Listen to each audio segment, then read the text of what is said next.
Now, from the George McCoy at Warren Allen Sports Desk, a Sports Center update on 1080 The Fan. If you've been arrested for DUI, you need a team of attorneys into whom you can place your trust. Call Reynolds Defense Firm today online at reynoldsdefensefirm.com. First on the fan, the second round of the 89th edition of the Masters at Augusta National. Justin Rose finishes 1 under on the day to finish at 8 under overall. He is 2 strokes clear of Rory McIlroy, who is 6 under on the day and 6 under overall. Bryson DeChambeau, Corey Connors also at 6 under. Matt McCarty, Victor Hovland, Shane Lowry, and Scotty Scheffler are all at 5 under par. You've got Ludwig Oberg and Jason Day at 4 under. Bubba Watson finishes the day at 1 under overall. Colin Morikawa is also 1 under. Jordan Spieth even par. Fred Couples 2 over on the day. That leaves him at 1 over overall. And if he stays there, should be in good shape to make the cut. John Rahm, Phil Mickelson, both at 2 over par. It's the penultimate game of the season for the Trailblazers, hosting the Warriors tonight. 7 o'clock tip on KUNP, Xfinity Channel 302 or 2.2 on your antenna. Golden State currently in a 3-way tie for the 6th seed, so they've still got a lot to play for. Portland's injury list is long. Out are DeAndre Ayton, Jeremy Grant, Scoot Henderson, Bryce McGowan, Anthony Simons, and Robert Williams III. Denny Avdia is doubtful, and Shaden Sharp is questionable. The Blazers are 14.5-point dogs. ESPN's Adam Schefter reporting the Browns and quarterback Joe Flacco reuniting on a 1-year, $4 million deal worth up to $13 million with incentives. The Mariners start a 3-game set at home against the Rangers. Bryce Miller on the bump for Seattle. Jacob deGrom for Texas. 6:40 first pitch on Root Sports. The Mariners start the day tied with the A's and last in the AL West. And the Winterhawks open the second round of the playoffs in Everett against the Silvertips. Puck drops at 7. It's the 3rd straight season the Winterhawks have faced the Silvertips in the playoffs. More sports scores and stories in 30 minutes. I'm Jeff Rust from the George McCoy at Warren Allen Sports Desk. Hurt and missing work, insurance companies acting like jerks. Don't call your mom. Call George McCoy at warrenallen.com. Jump back to earlier parts of your favorite fan shows on the Odyssey app. The only way to rewind Portland's sports leader, 1080 The Fan.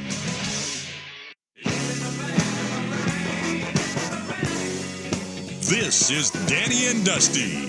Meringatang is going to be a thing. You're not coining anything new.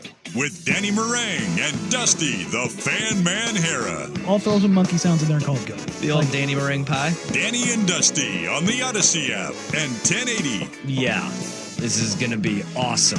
The Fan. Good afternoon. Welcome in. Happy Friday, everybody. Dusty Hera. Will Ortner is with us. What's up? Jeff Rust is with us. Holla at your boy.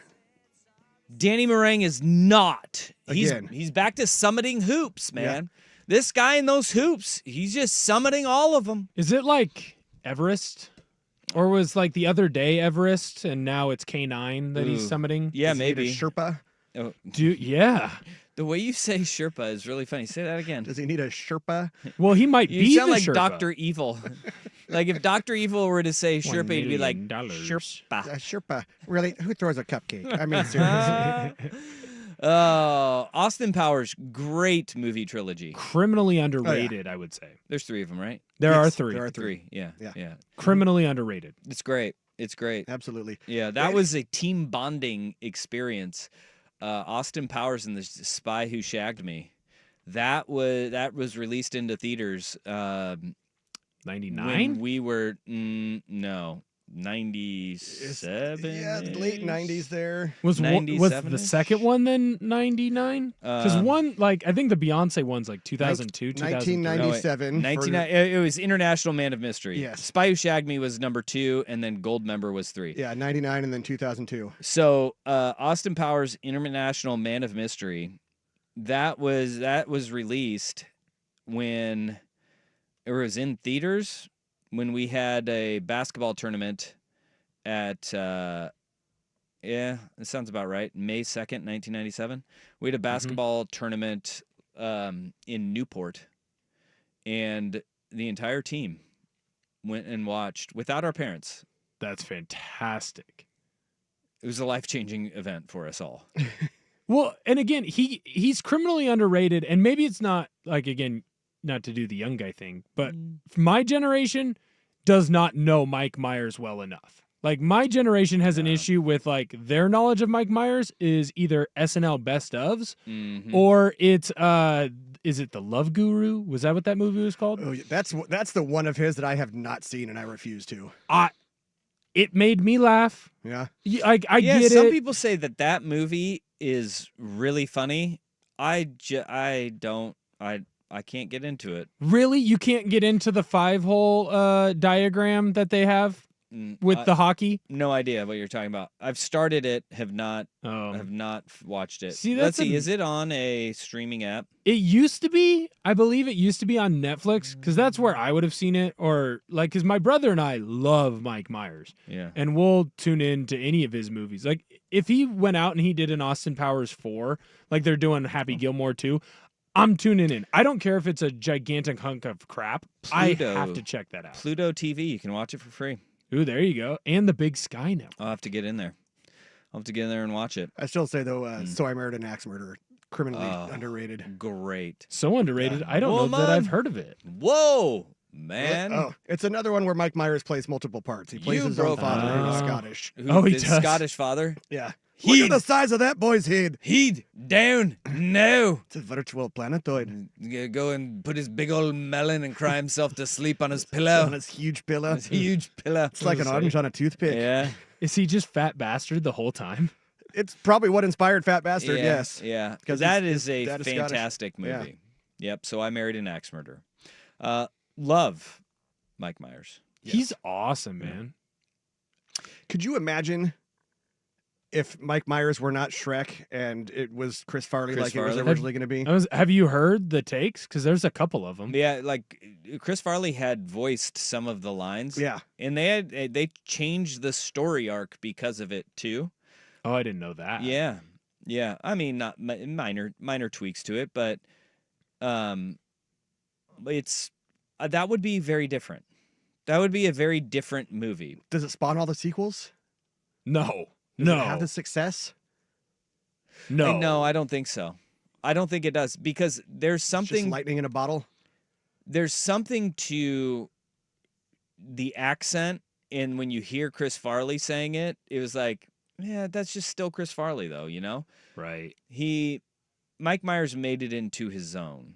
And Well- that's what made Shrek different. See, and I would say, like, as good as Mike Myers is in it, I think it's the little one-liners that they have spaced throughout the movie. Like, if you haven't seen it in a while, it'd probably be easier to do this if you have, like, a kid and you're like, hey, come and watch this great kids movie. But there are good adult jokes thrown in throughout that movie. Like, that movie gets it. Like, hey, there's a parent that is mad that they're having to watch this kid's movie. Let's throw in a couple jokes so that the parents will laugh at it too. You know who was great at that? The cartoons Rocky and Bullwinkle. Rocky and Bullwinkle had adult jokes in there. They had some political humor sprinkled in. Rocky and Bullwinkle, ahead of its time in that regard. I think I've only seen Rocky and Bullwinkle clips from Bullwinkles. I don't know that, like, I think I missed the boat on that. You sure did. Tom and Jerry was more my cup of tea. Or Scooby-Doo. Yeah. All right. Well, that's a long way to say Danny's out today. So round and round we go. That's right. That's where we got. Will and Dusty are here. That's where we start. Rust is over there. Today we'll have Noah Eagle on. He will be calling the Nike Hoop Summit tomorrow from Moda Center. Noah Eagle, and it'll be on NBC. But we will have Noah Eagle on at 1:30 today to talk Nike Hoop Summit. Just being awesome. He's a good dude. I like Noah Eagle a lot. Yeah, I'm going to have to look up to him even though we're the same age. He's doing a little bit better. Yeah, don't compare yourself to Noah Eagle. You can't. It's just like comparing my basketball game to LeBron. Yeah. I mean, your It's not dad fair. is not Ian Eagle. No, he's Tom Ortner. It's different. Yep. How do you think And he got into teaching? That is true. He is the Iron Eagle you- of elementary PE teachers. and you are Noah Eagle. But- like you're good at teaching elementary school PE. I'm But okay there's at no it. way they would let you teach elementary school PE because of your age if you weren't Tom's son. Like That's Noah true. is one of the best broadcasters on the air right now too. I'm Oh, not he's just saying awesome. that. I'm not just saying that Awesome. because he's coming on today. I really believe like he is nails, man. What he was doing with the Olympics, because I think most people were kind of like, Dude. what's he going to sound like? Is it going to be good? Dude, it's awesome. Yeah, and He's great. He's awesome with his college football Right. calls as well, Yep. doing the NBC college football. He's going to be doing NBA on NBC coming up next season when the NBA flips over to NBC. Like I'm here for No Eagle. I think he's good. He's going to be my generation's as you go through it, like Al Michaels, he's going to be my No doubt. generation's. He's Bob Costas for you, yeah. 100%. And I think he has a personality that as he gets older and he's going to be doing like Bob Costas did like the talk show stuff. Yes. And Costas is always so guarded with everything that if he were to let loose a little bit more, I think Bob Costas would have been phenomenal crossover to any audience. Right. No Eagle has an opportunity to do that. And there's way more platforms for him to do it now. Yeah. Yeah, He's gonna I'm here age for it. well. He's gonna age well, I Yeah. think. He's All got a right. little bit of that 3-and-D kind of play style when it comes to broadcast, Yep, yep. where he's shown like, have you seen the clip where he's making fun of his dad and he's like imitating his dad on one of the broadcasts that he was doing? It's hilarious. He sounds just like Ian. Mhm. They go back and forth, and he's able to bounce back and forth between his dad and to being himself. He's gonna be really good. He's going to be the person that everyone my age chases Yeah. in this industry. Pretty awesome. He'll join us at 1:30. And then we have, like this texter says, I always think Noah's 45 or older because he's so put together on air. Yeah. Yeah. He gets it. Yeah. Well, I think that's where that line of delineation between you and him really starts. I thought it was the hair. No. He has much better hair. No, I think it starts with he gets it. I'm trying to get it. I'm learning things. I was at the bank all day today. How dare you? Yeah. I'm out here becoming financially literate. Oh, boy. We will also say goodbye to our great boss, Jeff Austin, today. He's coming on each local show. Mm-hmm. You're going to hear a lot of the man that you've never really heard before, but he's always been around. Jeff Austin, our brand manager, program director, is retiring today. Today is his last day in the office. And it's like this is super weird. He's the only boss I've had. I was going to say, so he hired you because he hired me. Yeah, I was his first hire. Yeah, he came on just a couple of months I after might- I got hired here. I was a Mark Amazon hire. Wow. So you're his first hire. I'm his first. I think I'm his last. Oh, well. You never forget your first. That Do you joke's coming back in do you about forget 18 your last? minutes. That joke is coming back. We're going to reroute that one here in a little bit, folks. So pretend like you didn't hear it the first You time. got to test it out before you run it on the real thing. Yeah. And look, he always has been the silver fox of this station. And I believe if HR were actually a thing here, one of our former sales gals probably should have been reported. Oh, Yeah. Sales breezy Sierra, she would call him Silver Fox to his face and to anybody that would listen. He was the Silver Fox. I don't think I ever met that person. Yeah. That's before my time. But yeah, that's sad for you. I She was also- great. I don't know how many. I'm bad at meeting people. You not did on not 1080. meet her. I was You gonna say, did not meet her. I'm No. bad at. I'm No, bad she at was- it. She was awesome. Now she has her own CBD beverage that she has. Oh, Pretty cool. is it actually the breeze? No. Oh, No. no. Then never mind. All right. Let's get this show on the road, shall we? We've got a ton that we need to get to. We've got quarterback signings in the NFL. Seahawks just signed a quarterback. Do you see that? Yes. Literally I just saw that. just happened. Yeah. Well, I'm so locked in on the Masters that And they are it's possible I reunions. missed it. We have our first ever college football holdout. That's a thing now. We got to get used to it. He's holding out in the world of college football. It's a dumb one too. Yeah, we'll discuss. It's yeah. Yeah. I don't like it. I don't All like it. All right. Blazers wrap up the regular season this weekend. We will we'll have our in memoriam of the Blazer season on Monday. But today, what do we make of this Blazer season with the final 2 games? How do you feel? Circle of trust here. Circle of trust for everybody. We're gonna keep it in house. I want the listeners to know. Nobody's gonna know. It's anonymous. Nobody's gonna know. Yeah. But 503-864-6326. That is fan text line. So let's get this show on the road with a little bit of the Masters talk, because we got a little controversy going on. We got a little bit of controversy here. We got one guy that is red hot and rolling and everybody's able to watch him. Another guy is lighting up Augusta National and nobody can see him. Danny and Dusty on the Fan.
Augusta National, the Masters. Round 2, well underway. Leader in the clubhouse, Justin Rose, went 1 under on today's round, 71. He is at 8 under par. And this is the quintessential Justin Rose at the Masters. Yeah. He has gone low. He's gone 65, 67, 68 in opening rounds. And then he's gone 71, 74. Right. And trickled back over the weekend.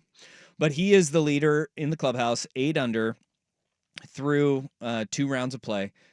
But what everybody is wondering is, where can they find Bryson DeChambeau, who is carving up the course today after a 3 under 69 yesterday? Nice. He is 4 under on today's round, and he's on the 18th hole as we speak. You cannot watch the Masters app.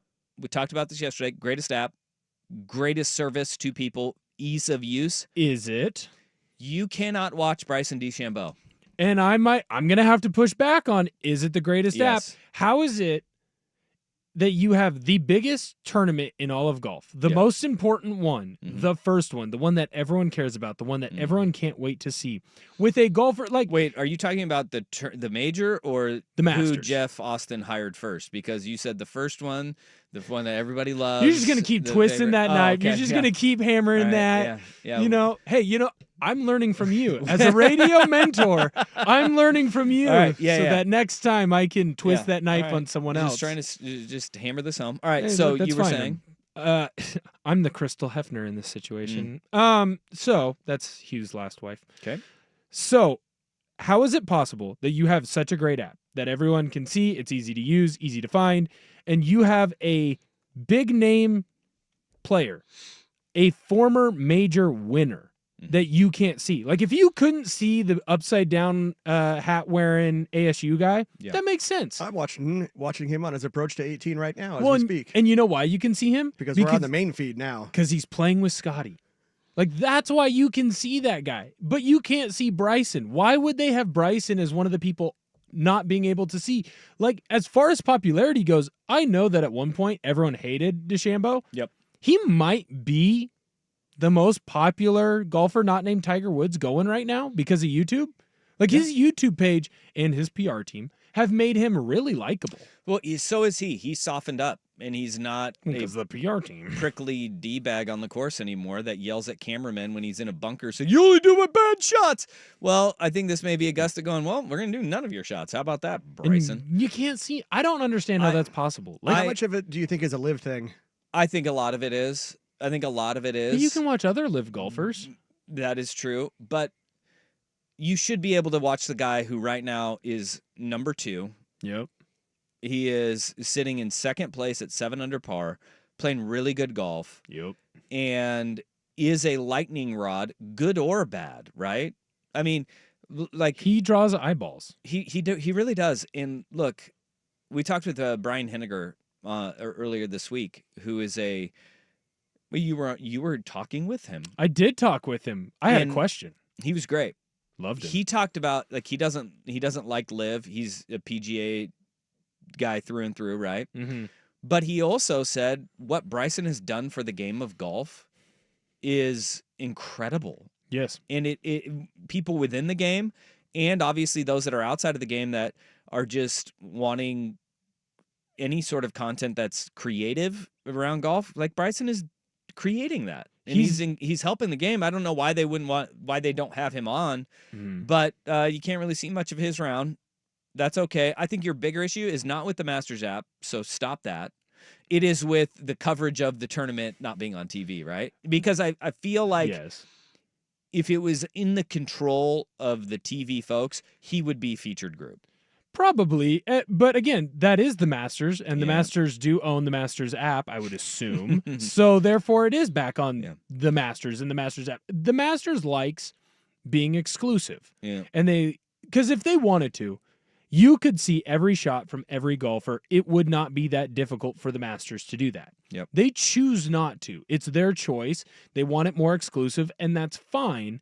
But I still think that the guy right now in Bryson DeChambeau, who, if he's not number 1 for most paid attention, most influential golfer going right now. He's number 2. People want to watch him play golf. No doubt.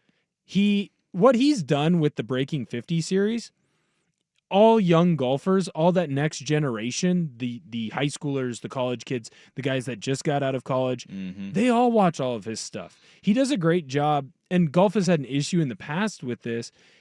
Everybody was too stuffy. Everyone was too stuck up, too fancy. Bryson has done a good job of getting with the golfing influencers that are a little bit more bro-y. They're a little bit more down to earth. They have fun on the golf course. They do dumb things. The Bob Does Sports, the good golfers, right? The 4 Playboys. And he gets in with those guys, and that's made him more likable. Yeah. Now, is he doing it with a PR team? Yeah, for sure. But it's made him become a more popular golfer. No doubt. And to not have him on camera coverage is insane to me, especially when he has a run like this. Well, projected cut line right now is at it appears 2 over par. Well, there might is it still at be 2 some over? movement. I think it's at 2 over right now. As it stands, this field would not make the weekend. Would be Dustin Johnson, Tony Finau, Will Zalatoris, where he was on such a upward trajectory. He got hurt. Injuries crushed him. Brooks Koepka not going to be in line to make the cut this weekend. Rom. So John Rahm has gone downhill pretty quickly with going over to.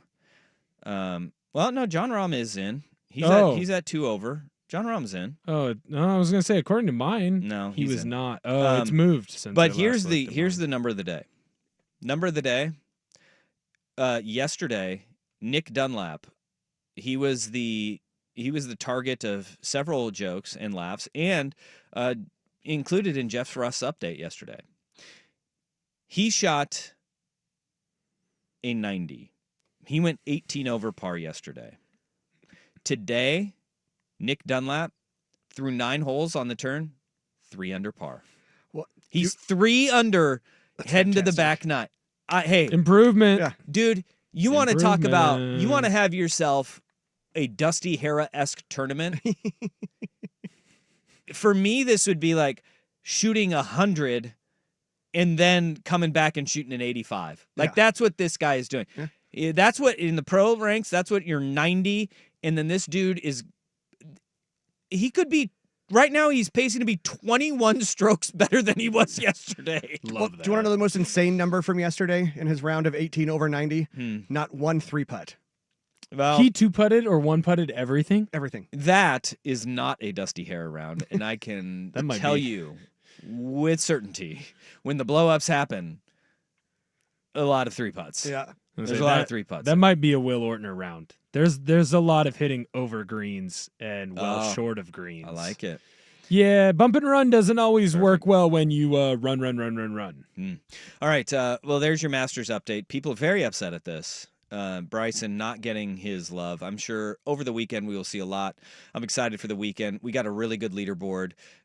In the top 10 right now, you've got Jason Day, Victor Hovland, Scotty Scheffler, Rory McIlroy, Bryson DeChambeau. That you have 5. Those 5 guys are in the top 10 right now, and then you have like Ludwig Oberg is in the mix. You got Matsuyama is in the mix. Tommy Fleetwood, Golf Jesus, Thigala. All of these guys are within striking distance Victor as well. Hovland. Yeah, I'm here for it. I'm here for it. Way to go, Masters. So beautiful, so beautiful. I pulled Nick Dunlap's name out of a hat in our office pool. Totally random. Well, I can kiss that Boeing golf bag goodbye. Yeah, dude. Sorry, man. That sucks. You should get something for him. At least If he goes 90-69, you should get Nice. something out of that. I think at least like you don't. Nothing would be worse than like if you had Justin Rose, because right now you're like, I got a shot. Just imagine What if this him dude- going out and shooting the course record today, and he'd still wind up at like 9 over overall. No, it's done.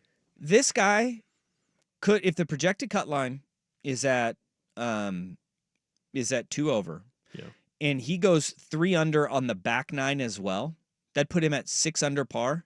He would miss the cut by 10 strokes. I think he'd still be in last. He would miss the cut by 10 strokes, still being dead last, and go 6 under par. Nuts. All right, let's talk to the big boss man, Jeff Austin. That's fantastic. He's 17 years here at the Fan. Our beloved program director is saying goodbye to us. He is riding off into the sunset, into retirement. We'll talk to him after us with SportsCenter. Now, from the George McCoy at Warren Allen Sports Desk, a SportsCenter update on 1080 The Fan. This update brought to you by Langdon Farms Golf Club. Good or bad weather, the golf course is always the driest around. Download the Langdon Farms app today to get all the latest news and specials. First on the Fan, the second round of the 89th Masters at Augusta National. And indeed, Justin Rose, your clubhouse and overall leader at 8 under par. Bryson DeChambeau, 1 stroke back at 7. Rory McIlroy finishes his round a 6 under 66 to leave him at 6 under overall, 2 strokes off the pace. Matt McCarty, Shane Lowry, Corey Connors, Jason Day, and Scotty Scheffler all at 5 under par. It's the penultimate game of the season for the Trailblazers, hosting the Warriors tonight. 7 o'clock tip on KUNP, Xfinity Channel 302 or 2.2 on your antenna. Portland's injury list is long. Out are DeAndre Ayton, Jeremy Grant, Scoot Henderson, Bryce McGowens, Anthony Simons, and Robert Williams III. Denny Avdia is doubtful, and Shaden Sharp is questionable. The Blazers are 14.5-point dogs. NFL Network's Tom Pelissero reporting the Seahawks bringing back quarterback Drew Lock to back up Sam Darnold. How about that? The Winterhawks open the second round of the playoffs in Everett against the Silvertips. Puck drops at 7 o'clock. It's the third straight season the Winterhawks have faced the Silvertips in the playoffs. More sports scores and stories in 30 minutes. I'm Jeff Rust from the George McCoy at Warren Allen Sports Desk. Hurt and missing work, insurance companies acting like jerks. Don't call your mom. Call George McCoy at warrenallen.com. The original home of the Herd with Colin Cowherd. Weekdays 9 to noon, 1080 The Fan.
Today we are bidding farewell to our dear fearless leader, Jeff Austin.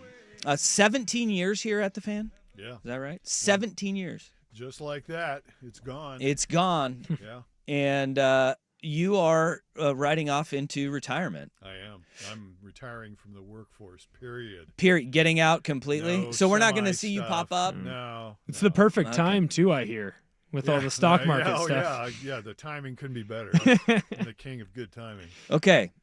We are treating you with your last hire Yes. on air and Noted. your first hire Yeah, on I air. heard you guys talking about that. You're absolutely right. Okay, well, who do you love more? Yeah. Yeah. Which one's your favorite? Quick. You sound like Dirt and Sprague. Yeah.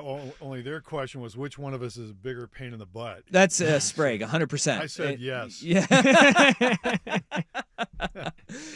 Okay, 17 years. This station has changed dramatically Yeah. from when you took over to where it is now. Mm-hmm. What did you see about the Fan, and why did you come to Portland? Well, I think Portland's a great sports town for a lot of reasons. You have to find the right people to be on to make a successful sports radio station. But Portland's great because, yes, we care about the Blazers, the Ducks, the Beavers, Timbers, whatever, right? The Thorns.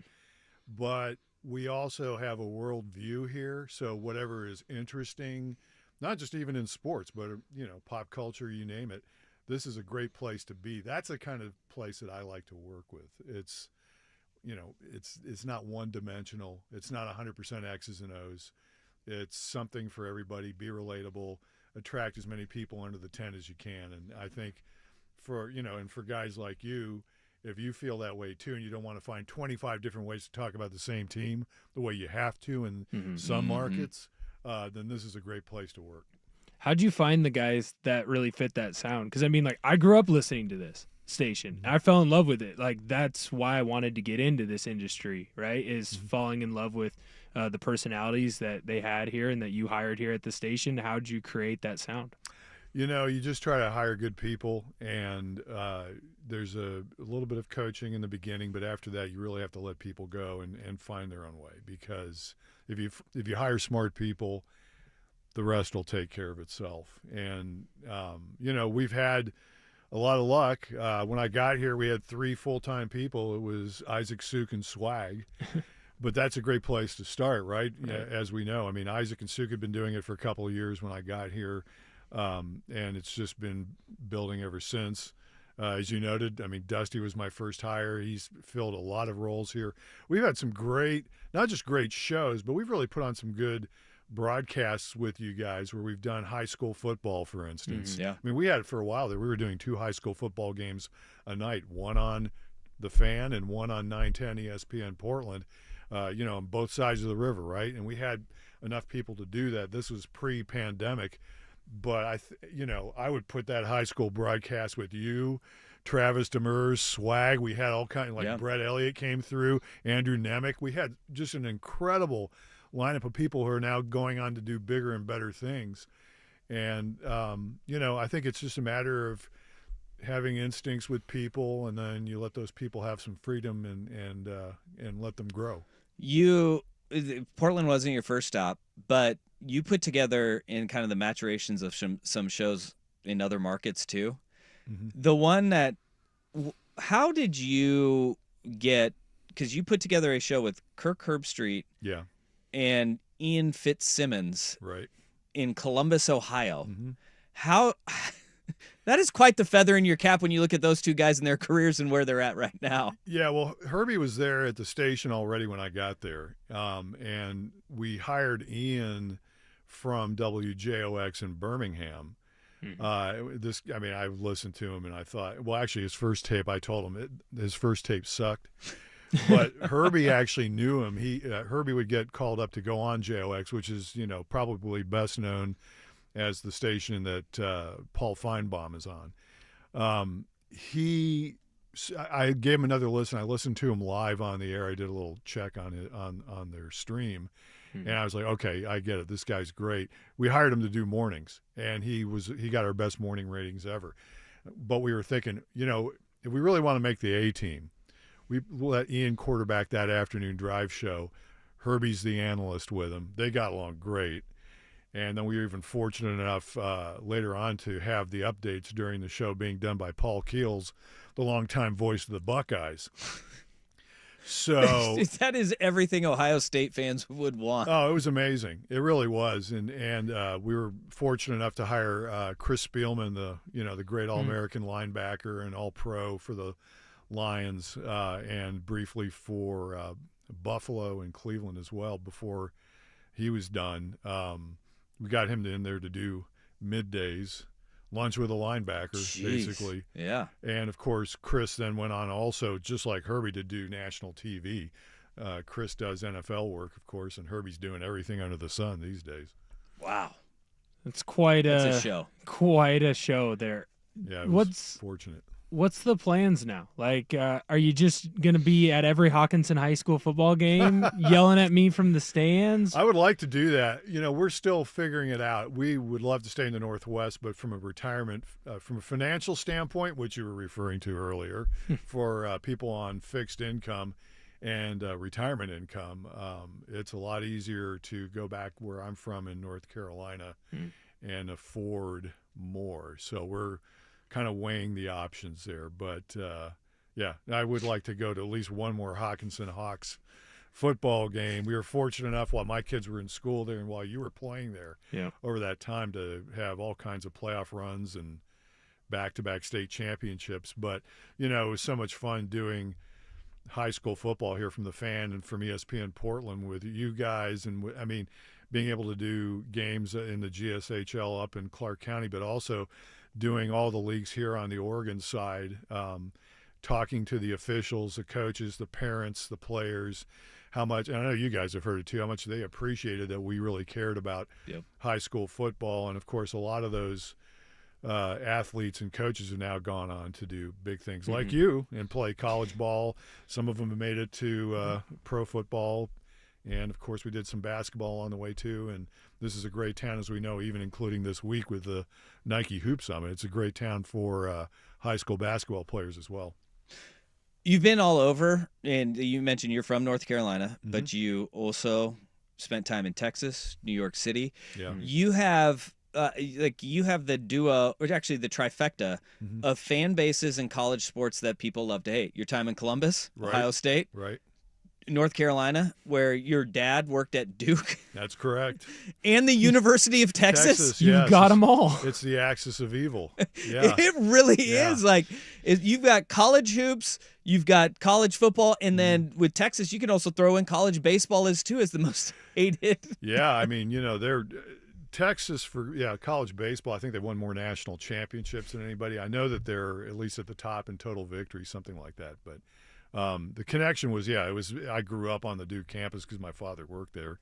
So they put the clothes on my back and the food on the table. And that's it's an easy one to root for. Very easy. And, I go back far enough. See, I was pre-Coach K. So Duke sucked in those days. It's hard for anybody under 50 to even imagine that. But they were the underdogs getting their butts kicked by UNC and NC State and all the great Maryland and Virginia with Ralph Sampson. And then they became something. And now, of course, they're the team that everybody loves to hate. You have, that was back in the day when John Feinstein, who just died. Yeah. He was a student at Duke. He was the editor of the Duke Chronicle sports section. I told him one time, they used to, when you go into a Duke football game at Wallace Wade Stadium, at that time, they still had the original wooden bleachers. They were the ones that were there when the Beavers played Duke in the 41 Rose Bowl, right? When they had to move it because of Pearl Harbor. So those were splinter makers. If you wanted a splinter in your posterior, you went to a Duke football game. So they lined those chronicles up, and I told John, I said, I took two of them every game, one to read your preview of that game that day and the other one to put under my butt. And he said, well, the one that went under your butt did you more good. So, but yeah, John, I was sorry to see him pass. He was really one of the most talented people, sports journalists that I've ever been around. You got the Masters on today. Yeah. He wrote some great golf books, including A Good Walk Spoiled. So yeah, but yeah, he was Duke student back in those days. And Brian Henniger, who we had on this week, he Yeah. was featured in that book, A Good Walk Spoiled, Yep. by John Feinstein. What are you looking forward to the most retirement, besides not having to deal with us anymore? Oh no, I mean that's actually what I'm going to miss the most. But as far as what I'm going to enjoy the most, it's making my own schedule, not having to worry about what I'm going to do Monday morning. It's been a long time since I've had to feel that way or gotten to feel that way. So, yeah, make your own schedule, spend more time with your family and friends, pursue some hobbies. People that I know who have retired say you're going to love it.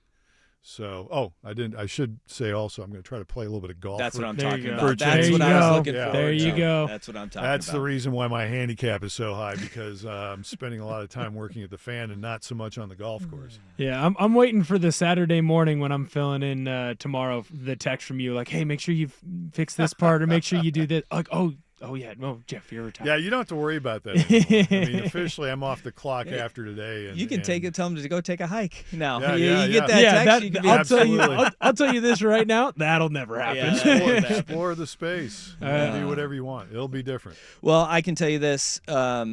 As far as bosses go, I couldn't have asked for a better guy to hire me and to work with for 17 years here. Thank you for everything you've done for this station, because when you took this thing over, we had one local show. Yeah. As you said, we had 3 full-time employees, and now it is a station that has 3 local shows, 10 hours of local content every single day, and the shoulder programming that we had 1 weekend show Yeah. that actually started after. It was in the fall when you brought back the Saturday morning show with Travis and I doing the tailgate show. That's right. And now we have 2 weekend shows, 2 shows throughout the week with the base Hot Corner and the recruiting show. And the programming has never been better, and the station is a completely different place. So thank you for hiring me and taking a flyer on an idiot from Southern Oregon University, directional school guys right here. Yep. And I appreciate everything you've done for me and for this station, because it is a special place to work, and you were at the anchor of it. So thank you. Thanks, Dusty, and thank you, Will. And working with you guys has been just fantastic. I mean, that's, as I said, that's what I'm going to miss the most. We've got some really good people here, and I appreciate you guys more than I can say. Jeff Austin, riding off into the sunset, into retirement after today. Thank you so much, man. Thank you, Jeff. There he is. My pleasure. All right, the boss man who's given us so much awesome programming and is responsible. Well, whether you like us or not, he's Yes. responsible for all of us This that is work his here. fault. Bring it on my way. But he is he's taken off, and he's off to greener pastures. So thank you, Jeff Austin. All right, we get back to the sports. Noah Eagle coming up at 1:30 today to preview the Nike Hoop Summit and what the offseason looks like for a guy who is so damn busy throughout the rest of the course of the year. But we teased it at the beginning of the show. The Seahawks have a new name in the quarterback room, but it's a familiar face. Danny and Dusty on the Fan.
to roll. So I hit the road. Familiar face coming back to Seattle as the Seahawks have got a backup for Sam Darnold, huh? Yeah, and as far as backups go, it's fine. Drew Lock returning Fine. to Seattle after going over to New York, and this is an interesting move. Obviously, the coordinators are gone. This is a connection with front office, and they brought him in, remember, as part of the Russell Wilson deal to Denver. He and Noah Fant were players that came back in return to Seattle in that Wilson deal. Now, he got his shot. He played a little bit in Seattle, goes to New York, didn't work out there, and now he comes back and he'll be backing up Sam Darnold, and the quarterback room has a competent backup to go with a veteran. And look, if there's nothing else about Drew Lock, vibes guy. He's fun. He seems like a guy who's going to have a long career in the NFL because there are some guys who can be a backup. Yeah. Drew Lock can be a backup. There are some guys who can't be a backup. And I think that's going to be the most important thing with Lock. You could tell when he came in for Geno, when Geno had his injuries 2 years ago, the guys liked him. Like Geno was celebrating Drew Lock on Monday Night Football leading a game-winning drive. You don't always see that. I mean, right now, it kind of feels like with Aaron Rodgers' situation that he's waiting until after the draft to make sure that if he does go to Pittsburgh, which he probably should go to Pittsburgh, he's going to go there making sure they don't draft a QB young because he doesn't want to have to train him, right? Yeah. And so I think that it takes a special kind of person to unite a locker room, to unite that quarterback room, and Drew Lock clearly seems to be that guy. Well, backup quarterback up in Seattle is Drew Lock again. Also in quarterback news, the Browns have brought back Joe Flacco. You tell me you are not comfortable with your quarterback room without telling me you're comfortable with your quarterback room. What? Is there a weirder quarterback room? Like, think about it. If they actually draft Shedeur Dart, Yeah. because this doesn't eliminate that.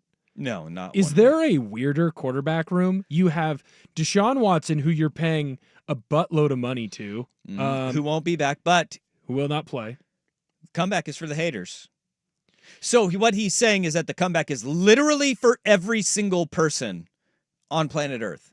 And he wants to prove the haters wrong. No one likes him. Nobody. No. I don't know that. Well, his family- Jameis does. Yeah, well, Jameis. Does Jameis not like anyone? I don't know. Jameis is an odd duck. He is an odd duck. He's fun. But Deshaun Watson is saying that the haters are going to be proved wrong. That's the fuel for his comeback. Dude, whatever. Just go away. And you know what that also indicates, though? Right. He's not getting anywhere closer to a settlement with the Browns to get out of that albatross of a deal with a guy who ruptured his Achilles twice and has a shoulder issue. It also shows you that he's delusional. Yeah, it is. He doesn't get it. But they have Deshaun Watson under contract. They also got Kenny Pickett. Right. Now Joe Flacco, and then they would draft another quarterback. I don't see Shedeur being that guy. But if they go in the second round and they bring a young guy in, sure, I could see that. You see him bringing in Dart, maybe a Tyler Shuck. Yeah, possibly. Who seems to be jumping up everyone's draft Quinn board. Ewers.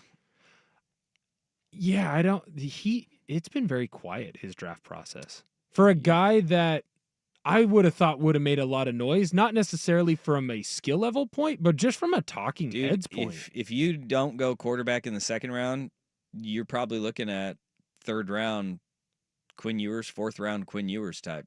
I think there's a decent chance that he's day 3. Like, oh yeah, that's third to fourth round. And he's hammering home right now. Like, his issues were the torn oblique from the very beginning of the year, which is when you saw Arch Manning. I think I disagree. Yeah, it affected you a little bit. It's going to affect your deep ball. It's going to affect your accuracy. Anytime you're throwing, you're rotating, there's an effect there. But a lot of his issues that he had the previous year didn't get fixed. Yeah. This has been a horrific draft cycle for the University of Texas. Yes, it is. Isaiah Bond now Needs a bond. arrested and released on sexual assault charges. You have Quinn Ewers falling. For whatever reason, you have Kelvin Banks is undervalued in this. It's the complete opposite of what happened last year with the Texas prospects. All right, hour number 1 is in the books. Hour number 2, we'll have Noah Eagle on NBC. He'll be calling the Nike Hoop Summit coming up tomorrow in Moda Center, and that's where Danny is. He's summiting the hoops of the Nike Hoop Summit. He's at the top, the tippy top. He's there, man. He's there. But we'll talk with Noah Eagle coming up at 1:30. But where we start hour number 2, we have our first holdout in college football. Danny Dusty on the Fan. Hey, it's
Now, from the George McCoy at Warren Allen Sports Desk, a Sports Center update on 1080 The Fan. Jeff Rust with your Sports Center update. First on the Fan, the second round of the 89th Masters at Augusta National, and what a leaderboard we have. Justin Rose, 8 under par. He is in the clubhouse after a 1 under 71. He's 1 stroke clear of Bryson DeChambeau at 7 under, who's also in the clubhouse. Rory McIlroy with the round of the day so far, 6 under 66 to leave him at 6 under overall. Scotty Scheffler is also at 6 under as he makes the turn. Logjam at 5 under. Matt McCarty, Shane Lowry, Corey Connors, Jason Day, and Tyrrell Hatton. It's the penultimate game of the season for the Trailblazers, hosting the Warriors tonight. 7 o'clock tip on KUNP, Xfinity Channel 302 or 2.2 on your antenna. Portland's injury list is a long one. Out are DeAndre Ayton, Jeremy Grant, Scoot Henderson, Bryce McGowan, Anthony Simons, and Robert Williams III. Denny Avdia is doubtful, and Shaden Sharp is questionable. The Blazers are 14.5-point dogs. ESPN's Adam Schefter reporting the Browns and quarterback Joe Flacco reuniting on a 1-year, $14 million deal that could be worth up to $13 million with incentives. NFL Network's Tom Pelissero reporting the Seahawks bringing back quarterback Drew Lock to back up Sam Darnold. The Mariners start a 3-game set at home against the Rangers. Bryce Miller on the bump for Seattle. Jacob deGrom for Texas. 6:40 first pitch on Root Sports. More sports scores and stories in 30 minutes. I'm Jeff Rust from the George McCoy at Warren Allen Sports Desk.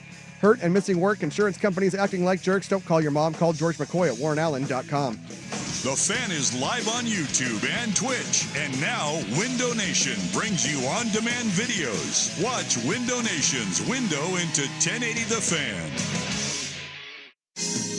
Portland, if you've ever wondered where to get your Blazers, Ducks, and Beavs, it's right here on the airwaves of 1080. 1080 The Fan with Danny and Dusty. It's Danny and Dusty and Rust from noon till 3. Hour number 2, Danny and Dusty on this Friday afternoon. No Danny Meringue. He is Nike Hoop Summiting. Will Ortner in for him as we have our first holdout in the world of college football. University of Tennessee quarterback Nico Iamaleava is holding out. I mean, for lack of a better term, that's exactly what he's doing. Iamaleava is in conversations with the University of Tennessee's collectives about a new NIL contract where he wants to see a pay bump that he was promised an $8 million deal over his 4 years over $8 million in his 4 years at the University of Tennessee. So his deal would average out to be about $2.4 million per season. And he would, as long as he stayed there, $2.4 million in his pocket every year, move on down the road. Well, he saw guys like Carson Beck get big paydays and Darian Mensah at Duke get a big payday, and now is going back to Tennessee and saying, I want $4 million a year. And he's not moving off of that number one bit. And Tennessee's going, wait a minute here. We had an agreement, and you played well. You got it. And he's saying, I got you to the college football playoff, guys. But there's still a lot of room to grow for the quarterback. A lot of room to grow. And he was one of the big issues in that game against Ohio State in the college football playoff. In the games that they lost, the issue was him. And it's not that he's a bad quarterback, because remember, he's what, 20? He's not even 21 yet. True. I think he was Is he 19? Is he still freshman. a teenager? I thought he redshirted. And so that was his redshirt year. And I could be wrong on that. But he did. He had a redshirt freshman year where he played. Okay, Yeah. so he played last year at 19. He'll be 20 this upcoming year. He played fine this year. He played fine. But you saw him take advantage of the lesser teams, and when you played in big games, they didn't win because of him. They won despite him. And I remember when the Oklahoma game happened early on in the year, right? You're on the road. It's his first real test as the starting QB. In the first 3 games of the year, Tennessee looked like a wagon. They were a juggernaut. And then you saw him in that game, and he got sacked a couple times. He had a couple turnovers. I want to say that he had a rushing touchdown, but that Tennessee offense went from explosive to more of, hey, we're just going to control the football. We're going to run the ball. We have a great O-line. We have a great running back. We're going to trust those guys to take care of this. And a lot of people at the time thought, well, that's just because Oklahoma has a good defense. They didn't want to, set up Nico. They knew they could win. They didn't need to risk having Nico get hurt. And then as the year kept going on, you kind of learned Nico's a fine quarterback, but he's not the reason that they're going to win football games. You go through his stats. He had 19 touchdowns last year. 11 of them came against Chattanooga, UTEP, and Vandy. 9 passing touchdowns in the SEC. 4 of them came against Vandy. So as good as he was, and his stats showed that he's a good QB, there's a little bit of fool's gold there with at least what he showed last year. He can take steps forward, and I fully believe he will. But I don't know that he's a $4 million a year QB. Well, I don't know if anybody thinks that there should be $4 million a year quarterbacks in college football, but that's kind of the world that we live in right now. And what he is looking at is they went to the college football playoff in his first year as a starter. And in Knoxville, Tennessee, beating the University of Florida and the University of Alabama in the same year is a big deal. That is a big deal. And then you want to throw Vandy in, which they always beat Vandy, but whatever. But you throw in, they have 4 main rivals at Tennessee. Mm-hmm. They are Florida, Bama, Georgia, and Vandy. Now, they did not beat the Georgia Bulldogs, right? Right. It was on the road this year, but he beat Florida and Bama in back-to-back weeks. And it doesn't matter where those programs are. Very few quarterbacks in the history of University of Tennessee have beaten Florida, Bama, and Vanderbilt in the same season. He helped put you back on the map. So there are major markers, and when you think of inflated ego and how people are viewing him in Knoxville, look, there's a lot of reason why he's probably feeling himself. But make no mistake about it, this young man in his recruiting process, it was largely tied to NIL. Mm-hmm. And this is that slippery slope of some of these young guys are getting bad advice. And this is bad advice to hold out of spring ball in a year where you can build off of it. And is spring ball the biggest deal? No. This is usually the time where veterans, especially in the trenches, they get their surgeries, they get healthy, they get right, and you go back in. But it's rapport with your receivers. It is commitment to the team. And this is going to be the biggest deal, is that can you be a leader in a collegiate locker room when you're holding out like this? Because he is making exponentially more money than anybody else on that team. And the hierarchy in college sports is not set like the NFL is right now. In the NFL, you never talk about another man's money. You never get in the way. And there's an understanding, hey, if we have a guy who holds out, he's got to think about him. Mm-hmm. That is not as pervasive in the world of college athletics yet. Will it be someday? Maybe. I don't but know. This is our first college football holdout because he's missing spring practices now in order to negotiate a new deal with the Tennessee Collective. I also think it's a little bit different too than with the NFL because you have to build the rapport, and we're not that far removed from playing in spring ball, like you had said, right? Guys, hey, this is when you get your surgeries. This is when you work your way back slowly. All the time, there are guys who know that they're going to be starters that, hey, you're only going to practice if we have 15, you're going to practice in 10 of them, and you're only going to actually hit in 5 of them. That happens all the time. That's not where Nico is, though. Because, again, we just went through it. He's had 1 full year as a starter. He's going to be 20 years old. He needs spring ball. And in this day and age, with the amount of transfers that come in, you need spring ball as a quarterback because you can work through those passing progressions in that 7-on-7.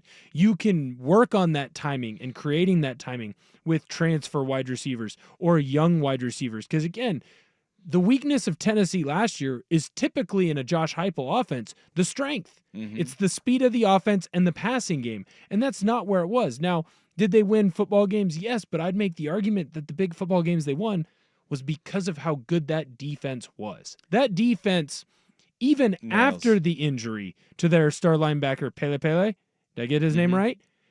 They were second, third best in the SEC. They were awesome. And so if that defense is going to take a step back, and I think they will because they're losing guys to the NFL draft, they need that offense to step up. And you can't do that when your number 1 QB is not at spring ball. I'm interested to see how this all plays out because I don't know that the college kids are going to react as well as a pro athlete when it comes to getting their money. There's jealousy. And reality also is this isn't just a Nico issue at Tennessee. Right. This also is the head coach and the people that are running the collective in their messaging to him, right? You never want it to get to this point, right, where it gets contentious. And whether it is a lack of funds that they have or it's a hard line that they're drawing, it has gotten to this point. This is not just a Nico Iamaleava situation. It is the whole of what is going on there Right. to get it to this point where he's not practicing. And this is also an issue that I have with the NCAA's window in the transfer portal. I do think that the portal is good to have, but we need to narrow down these portal dates. Yep. And using the portal as a threat to transfer after spring ball, that is not a good thing. And I've long said that the portal should be open for a finite amount of time, Mm-hmm. and you don't do it at times that screw up the rhythm of a season, a la in between the college football playoff and the end of the regular season ending. That Right. should not be a time the portal is open. Right. I Right? mean, you're seeing it right now in hockey. They're complaining about it in the Frozen Four. It should be after the season is completed, and then you should have a summer portal window where it's not just right after spring ball ends, but a little bit after at the beginning of that summer period. But right now, the portal is being used as a hostage in the situation of their star quarterback at Tennessee and the university with his collective. We have our first college football holdout. Surely this will not be the last. No, It and will not be the last.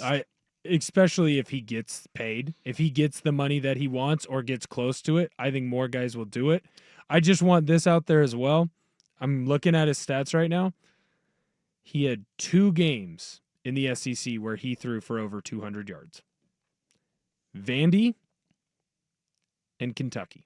Yikes.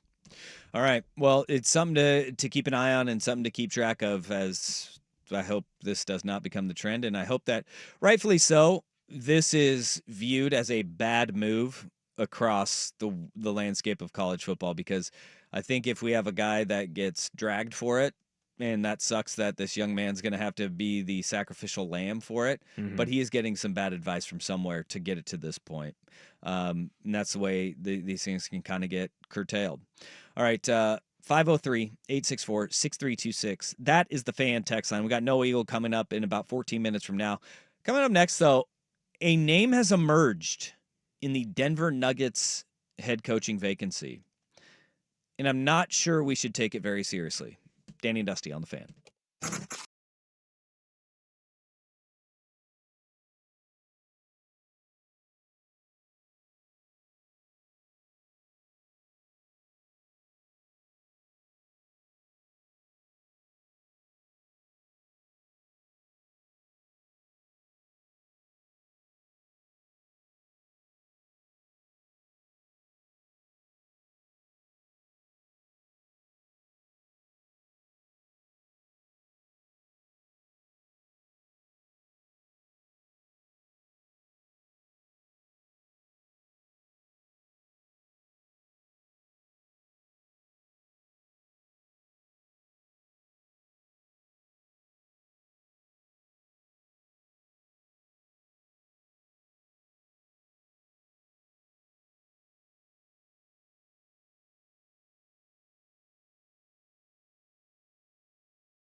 it's been a while. Odd report coming out last night from somebody that is not widely known or regarded in the NBA circles. Sean Wright, who has the Twitter handle Sean Wright NBA. Are you saying Sean was wrong? He is the author of the book Right is Right, so I don't want to say he's wrong. But he had a tweet last night. Breaking, UConn head coach Dan Hurley and the Denver Nuggets have mutual interest in the Nuggets head coaching position. Sources tell me Hurley is expected to meet with the Nuggets brass soon. What does that mean? They have mutual interest in each other. So they're both willing to talk to each other? Yeah. I can tell you this. Woody Page from Around the Horn fame in Denver Post, he just replied to this wrong. I love Woody Page. But it would be interesting. And remember, this is going to be what Dan Hurley has to deal with every single year. When you are the preeminent coach in college basketball, you are going to be linked to NBA jobs and making the jump. Remember, though, last year, after back-to-back national titles, where his two best players were off to the NBA and lottery picks and Steph Castle and Donovan Clingan, he did not leave. He stuck around, and there were overtures. Remember the Lakers? He turned down the Lakers and said, no, I'm staying at UConn. Also, I don't know if there might be a worse person to replace a coach that was seen as a red ass with than Dan Hurley. Right. I don't know. Like, Dan Hurley is an amazing college basketball coach. I don't know if what he does translates to the NBA whatsoever. I would think that it wouldn't. And also, in that situation, like, it seems like they're bringing in, or at least the issue that Calvin Booth hated was that Malone didn't develop the young players. And now I know that they're moving on from Booth at the GM spot, but with everything that's been going on with Jamal Murray injury-wise, Russell Westbrook, it kind of seems like that's untenable, like he's going to be gone. It's going to be Jokic. You're hoping that Jamal's there, but if he's not, and young guys. Dan has done well at UConn, and he has developed players, but he's also not going to be everyone's cup of tea. And when you're recruiting, the dirty little secret is you can go get your guys. You can't necessarily do that in the NBA because sometimes your guys sign with other teams. Yeah, and this is Dan Hurley from a developmental standpoint would be good, but it is how does he work alongside Nikola Jokic, which he would draw everything up in the world for Jokic, and I think he and Jokic would actually oddly work really well together. I don't know. But the whole Calvin Booth with being upset with Michael Malone about developing young players, he quite literally developed Nikola Jokic and Jamal Murray. And Porter Jr. And Michael Porter Jr. Like, he was really good. He just didn't want to do that again and again and again when you have the pieces to go and win now. And the moves that he made to bring in a guy like Westbrook, come on. What are we doing here? Well, and then it sounds like he just kind of let Westbrook do what Westbrook wanted because he's like, well, he's a former MVP, he's a former star, and guys are looking at him like, well, he isn't now. I think that Dan Hurley is just going to turn into the new guy every year that is he's the new coach, in the conversation. Coach K, John Calipari, Rick Pitino, they went through this. This happens all the time. Billy Donovan for a lot of years until they actually made the jump. And like, it happens all the time. I don't see Hurley ever making the jump. I don't think his coaching style would work in the NBA, and I think he knows that. Like, why would you go and make that move when you can do whatever you want at UConn? A guy that seemingly has a lack of awareness has a lot of awareness, and I don't see this being a move that Dan Hurley would make. All right, let's get to it. Noah Eagle will be on the call for NBC on the Nike Hoop Summit. He will join us next. First, though, is Rust, and he's got a Masters leaderboard sports update. Now, from the George McCoy at Warren Allen Sports Desk, a Sports Center update on 1080 The Fan. First on the fan, the second round of the 89th Masters at Augusta National. Justin Rose is all alone at the top in the clubhouse at 8 under par overall. He is one stroke clear of Bryson DeChambeau at 7 under. Rory McIlroy, Corey Connors, and Tyrrell Hatton all at 6 under par. Matt McCarty, Shane Lowry, Jason Day, Scotty Scheffler are all 5 under par, 3 strokes off the pace. Let's see here. Ludwig Oberg finishes the day at 3 under overall. Bubba Watson 1 under alongside Colin Morikawa and Jordan Spieth. Boom Boom, Freddie Couples and Phil Mickelson are at 1 over par, and John Rahm and Tony Finau at 2 over par, and I believe they should be that should be good enough to make the cut. More sports scores and stories in 30 minutes. I'm Jeff Rust from the George McCoy at Warren Allen Sports Desk. Hurt and missing work, insurance companies acting like jerks. Don't call your mom. Call George McCoy at warrenallen.com. Tired of getting dinged by subscriptions? We won't send you a bill. Portland's sports leader, 1080 The Fan.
All right, coming up tomorrow, right here in our own backyard at the Moda Center, is the 2025 Nike Hoop Summit.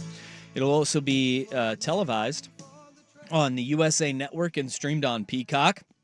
And calling the action for the men's game is play-by-play voice for NBC Sports, Noah Eagle, joining us again. What's going on, man? What's happening? Everything is good over here in PDX. Good to be here, guys. All right. So you've been to Eugene. You've called games in Eugene. How many times have you been to Portland before? Several, actually. When I was working with the Clippers, we would go twice a year. And so, I mean, start doing the math, twice a year, 4 years. So it was a frequent stop, and I always enjoyed Moda Center. It was a great energy in there, and certainly when the team was playing well, the fans responded. So you could tell the basketball in this town is very much a passion, and I always appreciate that of any city I go to. All right, so do you, as a play-by-play guy, and you're bopping around the country, do you figure out your go-tos in each city? I think that's ever-changing in some respects. There's some places that you find one or two, and you're like, I got to go here every time. But, yeah, you always want to explore. So I don't really know if I have one here to answer the follow-up question of all of it. But if you have recommendations, I'm always open. Well, it's about what you like, because we got good food here. That's one thing we do have, is we have good restaurants here. So it's like what you're in the mood for. And we can help you out with that. If you have a hankering for something, we can give you some recs. But the Ringside is a great steakhouse, which is actually closed temporarily because they had a fire in their kitchen the other day. But good steakhouses, El Gaucho is downtown in a really good one. It's probably around the area that you're staying in. So, we can help you out no matter what. But, yeah, if you need any recs, just hit us up. We'll let you know. We got the Hoop Summit coming up, though. This is a great event. We call it a gem in our city because the best talent in the world ascends on Portland, and we get Team USA versus the world.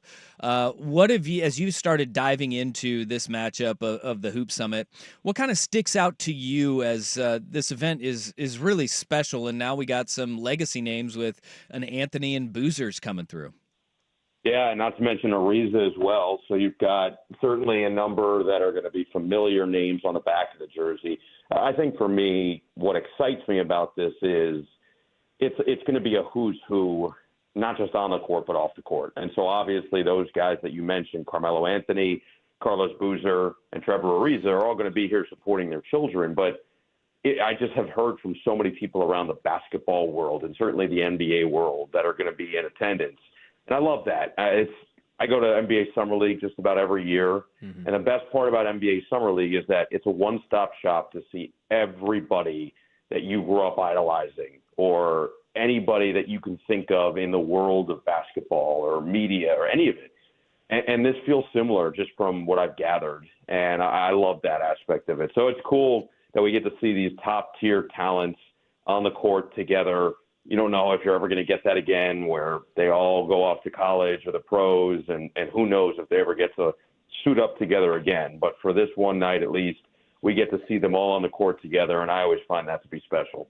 Noah, as the world team kind of comes over to the U.S., who are some of the players that fans should be on the lookout for that they haven't gotten a chance to see as they go through their version of the high school ranks in whatever country that they're coming from? Yeah, it's definitely interesting because there are certain guys that will find their way into college. And so one of those guys was a later ad, but David Mirkovic is going to be at Illinois next year. And Illinois has done a really good job of going out and recruiting Europe. We saw it this year with Kasparas Jakučionis, who's in all likelihood going to be a top 10 pick in the NBA draft. They brought in Tomislav Ivicic. Now his brother Zvonimir has transferred from Arkansas to Illinois, and they're going to bring in Mirkovic as a freshman this year. They just have such a great track record now with these Europeans that I'd expect him to be a legitimate player moving forward. On top of that, the other one that's intriguing to me is Dame Sarr, who comes from Italy, and he had been playing with FC Barcelona, and there was a bit of controversy because he badly wanted to play in this Nike Hoop Summit, badly. And so he decided, I'm going to go. But FC Barcelona didn't necessarily give him the permission to go. So he left without their word, and now they had to put out a public statement. And the reason that they're being so protective is I don't think they want him to be seen at this level. I think that they believe he's a diamond in the rough. He's an up-and-coming stud from Italy, and they're trying to protect their own product and protect their own asset. And so I'm curious what he looks like now on the court with all of these others that we've mentioned. But Team World's going to have both Kyan Anthony and Taj Ariza, two guys who have obviously made their mark here in America and have done it at the high school level at the highest level. So excited to see the blend of the guys coming over along with the ones that have already made some real noise here in the States. Noah Eagle is our guest. He'll be on the call for Team USA versus the world in the Nike Hoop Summit coming up tomorrow in Moda Center. Coverage starts with the women's game at 4 o'clock on the USA Network in Peacock, and then the men's game will tip off at 7 o'clock local time as Team USA and the world go head-to-head. Look, next year you get NBA on NBC, and you will be part of the coverage of the NBA on NBC's. Is basketball your favorite sport to be calling? Because you've done football, both college, NFL, you've done the Olympics, you've done tennis, you've kind of run the gambit of calling sports. What is your favorite sport to call on TV? Yeah, I mean, listen, that's like asking to choose your favorite child at the end of the day. It's not a simple just, oh, yeah, Jimmy is number one. Although I'd like to think my sister might have bested me in our own family rankings. But if you're forcing my hand and you're saying it's this or you don't exist, yeah, basketball, it was always a passion of mine, and the NBA in particular was a huge passion of mine growing up. I was going to Nets games when they were 12 and 70. I might have attended 14 of those games because I was a sicko, and I wanted to see Ejan Leanne and Jarvis Hayes and Courtney Lee go to battle and see what happened. And they would lose by 25, and I was enjoying every second of it. So, yeah, there was something about the NBA that enchanted me, probably the fact that I could never be that big or strong or athletic, and I just was always in awe of what these guys were doing. And then getting more and more involved with it over the last several years, it's only grown that passion even further. So I love it. I mean, the Olympic experience was incredible, and I'm excited to now add the Hoop Summit to this list because it's just another experience in a sport that I thoroughly enjoy, no matter where it is. We talked to you before, what was it, Oregon, Ohio State, I believe, is before you came here for Autzen Stadium, and you said you were excited to hear how loud Autzen got. What was your feeling of Autzen Stadium and the University of Oregon when you came here? That place is insane. Legitimately insane. It somehow exceeded the expectation because the expectation was set so high because Todd Blackledge told me how great it was. And if he's saying it, then it must be true, considering he's been literally everywhere that college football could take you. And I really do think it went above what he even describes. The fact that 60,000 people could make that much noise, it just didn't compute in my head. You know, we go to Penn State and we go to Michigan and we go to Ohio State, and those places have 110,000 fans. I've been to an Auburn football game. They have 100,000 fans.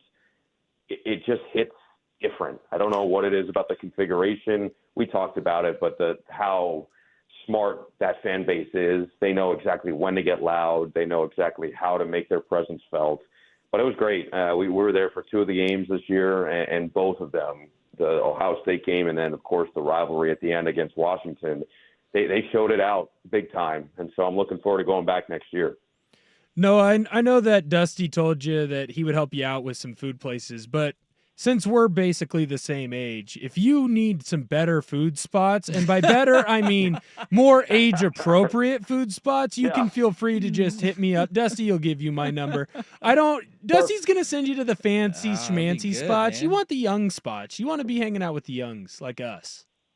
Yeah, no, I couldn't agree more. I think that was really, really well said, despite the fact that I've been told I have the mind of a 62-year-old. So we'll just find a way to balance that out. We'll get you into some trouble and some safe spots. It'll be good. Yeah. Nice. Yes.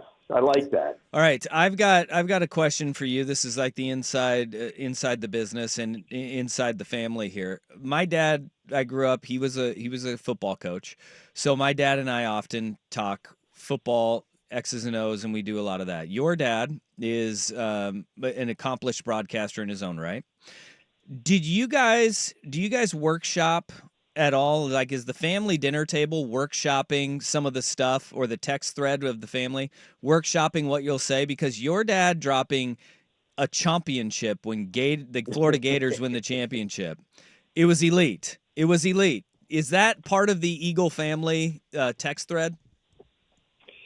Yeah, I think, it's been over the years where you just kind of spitball one topic after the other, and you say, Rack Attack. Oh, that's good. I think you should go with that one. And then I think he wanted to go with the championship. He enjoyed maybe extending it further. I think he wanted to go championship. I said, no, it's cleaner if you just go one, just singular.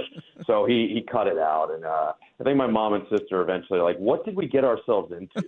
Mom, what did I marry into? What did I conceive in all of this? But no, it's, I think the cool thing about both of us being in it is there are moments where maybe a highlight that neither of us is doing comes on and one of us thinks of something and the other one just says, oh, that would have been good if that could have been said in that moment. But a lot of it is just instinctual. And if you say it, great. If not, you probably regret it, like George Costanza with the jerk store comment. It's all of that stuff. So it's all natural in the moment, but it's definitely nice to have them as a sounding board every now and then.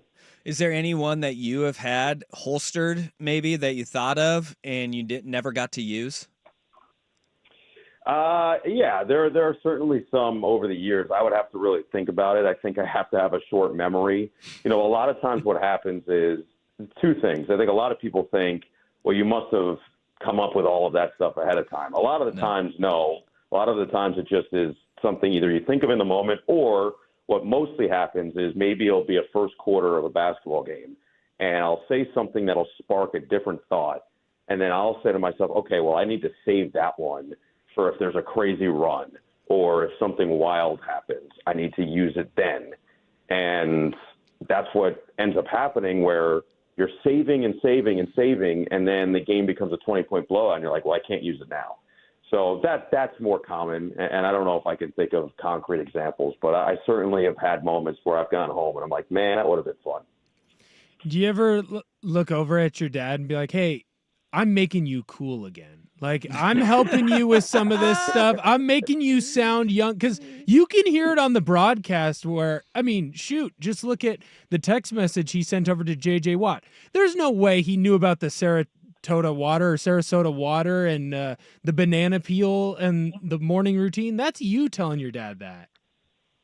Listen, you'd be shocked by his morning routine. Oh, yeah? Ashton Hall on steroid. Well, he might actually be on steroids. It's Ashton Hall on a secondary beaver tranquilizer. But I give him credit. You know what? He stays up to date. He's got burner accounts everywhere. No one will ever find them. That's the biggest key. Like, everyone always comes up to me and they say, when do you get your dad on Twitter? You get your dad on Instagram and TikTok. I go, he's got all of it. You just don't know it. And you never will. He's made several chats.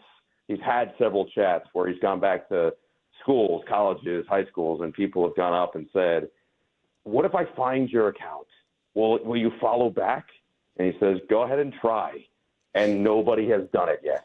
It's truly a remarkable feat. So I just give him credit for somehow staying that level of incognito. That is Ian Eagle being the Easter egg, or being the egg emoji on Twitter. That is going to live in my brain rent-free forever. Yeah. And a morning routine. The big key is that he doesn't post anything. He's never posted one thing. It's literally just so he can lurk. It's stalking ability. Yeah. They're sitting there going, this must be a bot. This has got to be a bot. But no, it's the morning routine of Ian Eagle. That's great, man. Hey, we know you're busy. You got a lot of stuff to do here, but we really appreciate the time. You'll be on the call, the Nike Hoop Summit tomorrow, 7:00 USA Network and Peacock. Team USA versus the world at the Nike Hoop Summit. Noah, thank you so much for the time, man. Appreciate it, and we'll catch you in Eugene at a Duck game, hopefully this fall. I look forward to it. Thanks for having me, guys.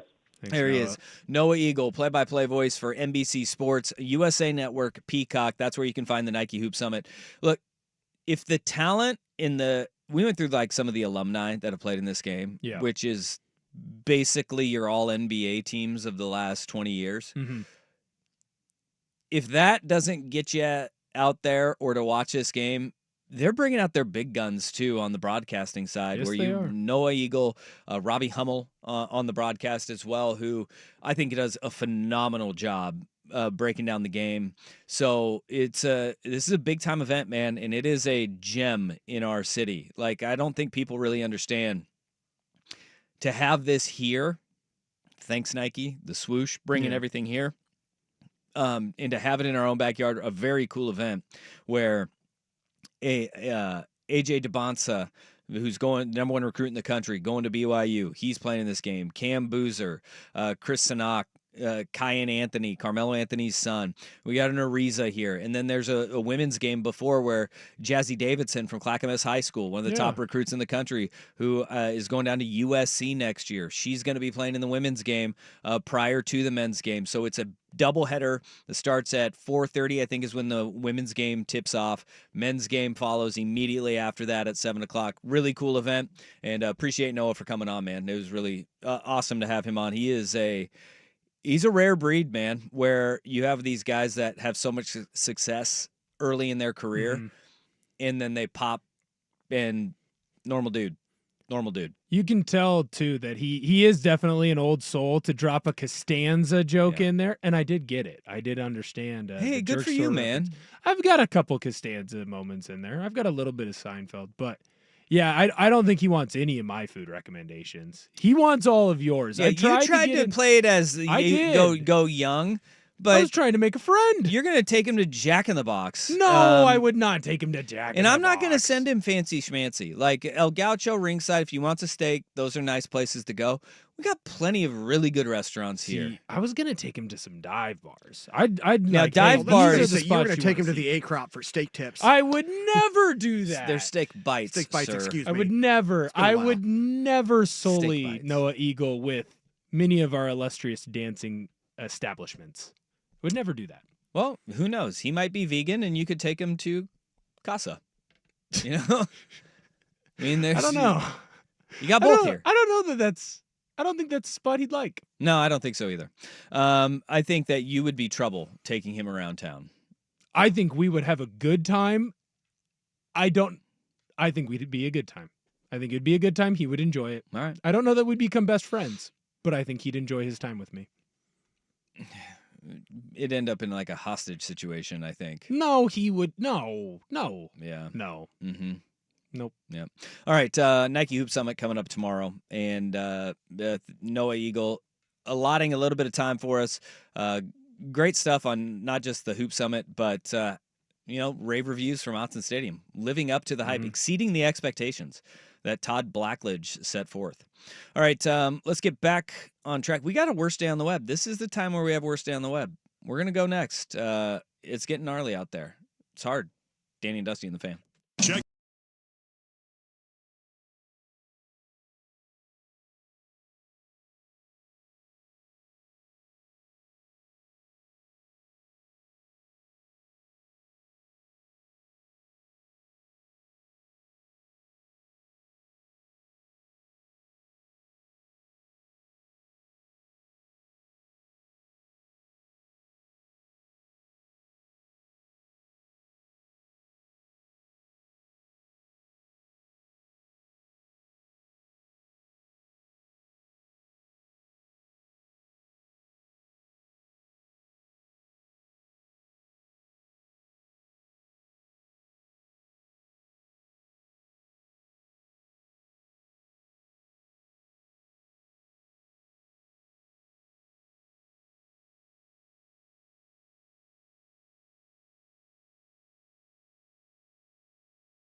It's time for today's worst day on the web. With Danny and Dusty on Odyssey and 1080 The Fan. Well, that sucks.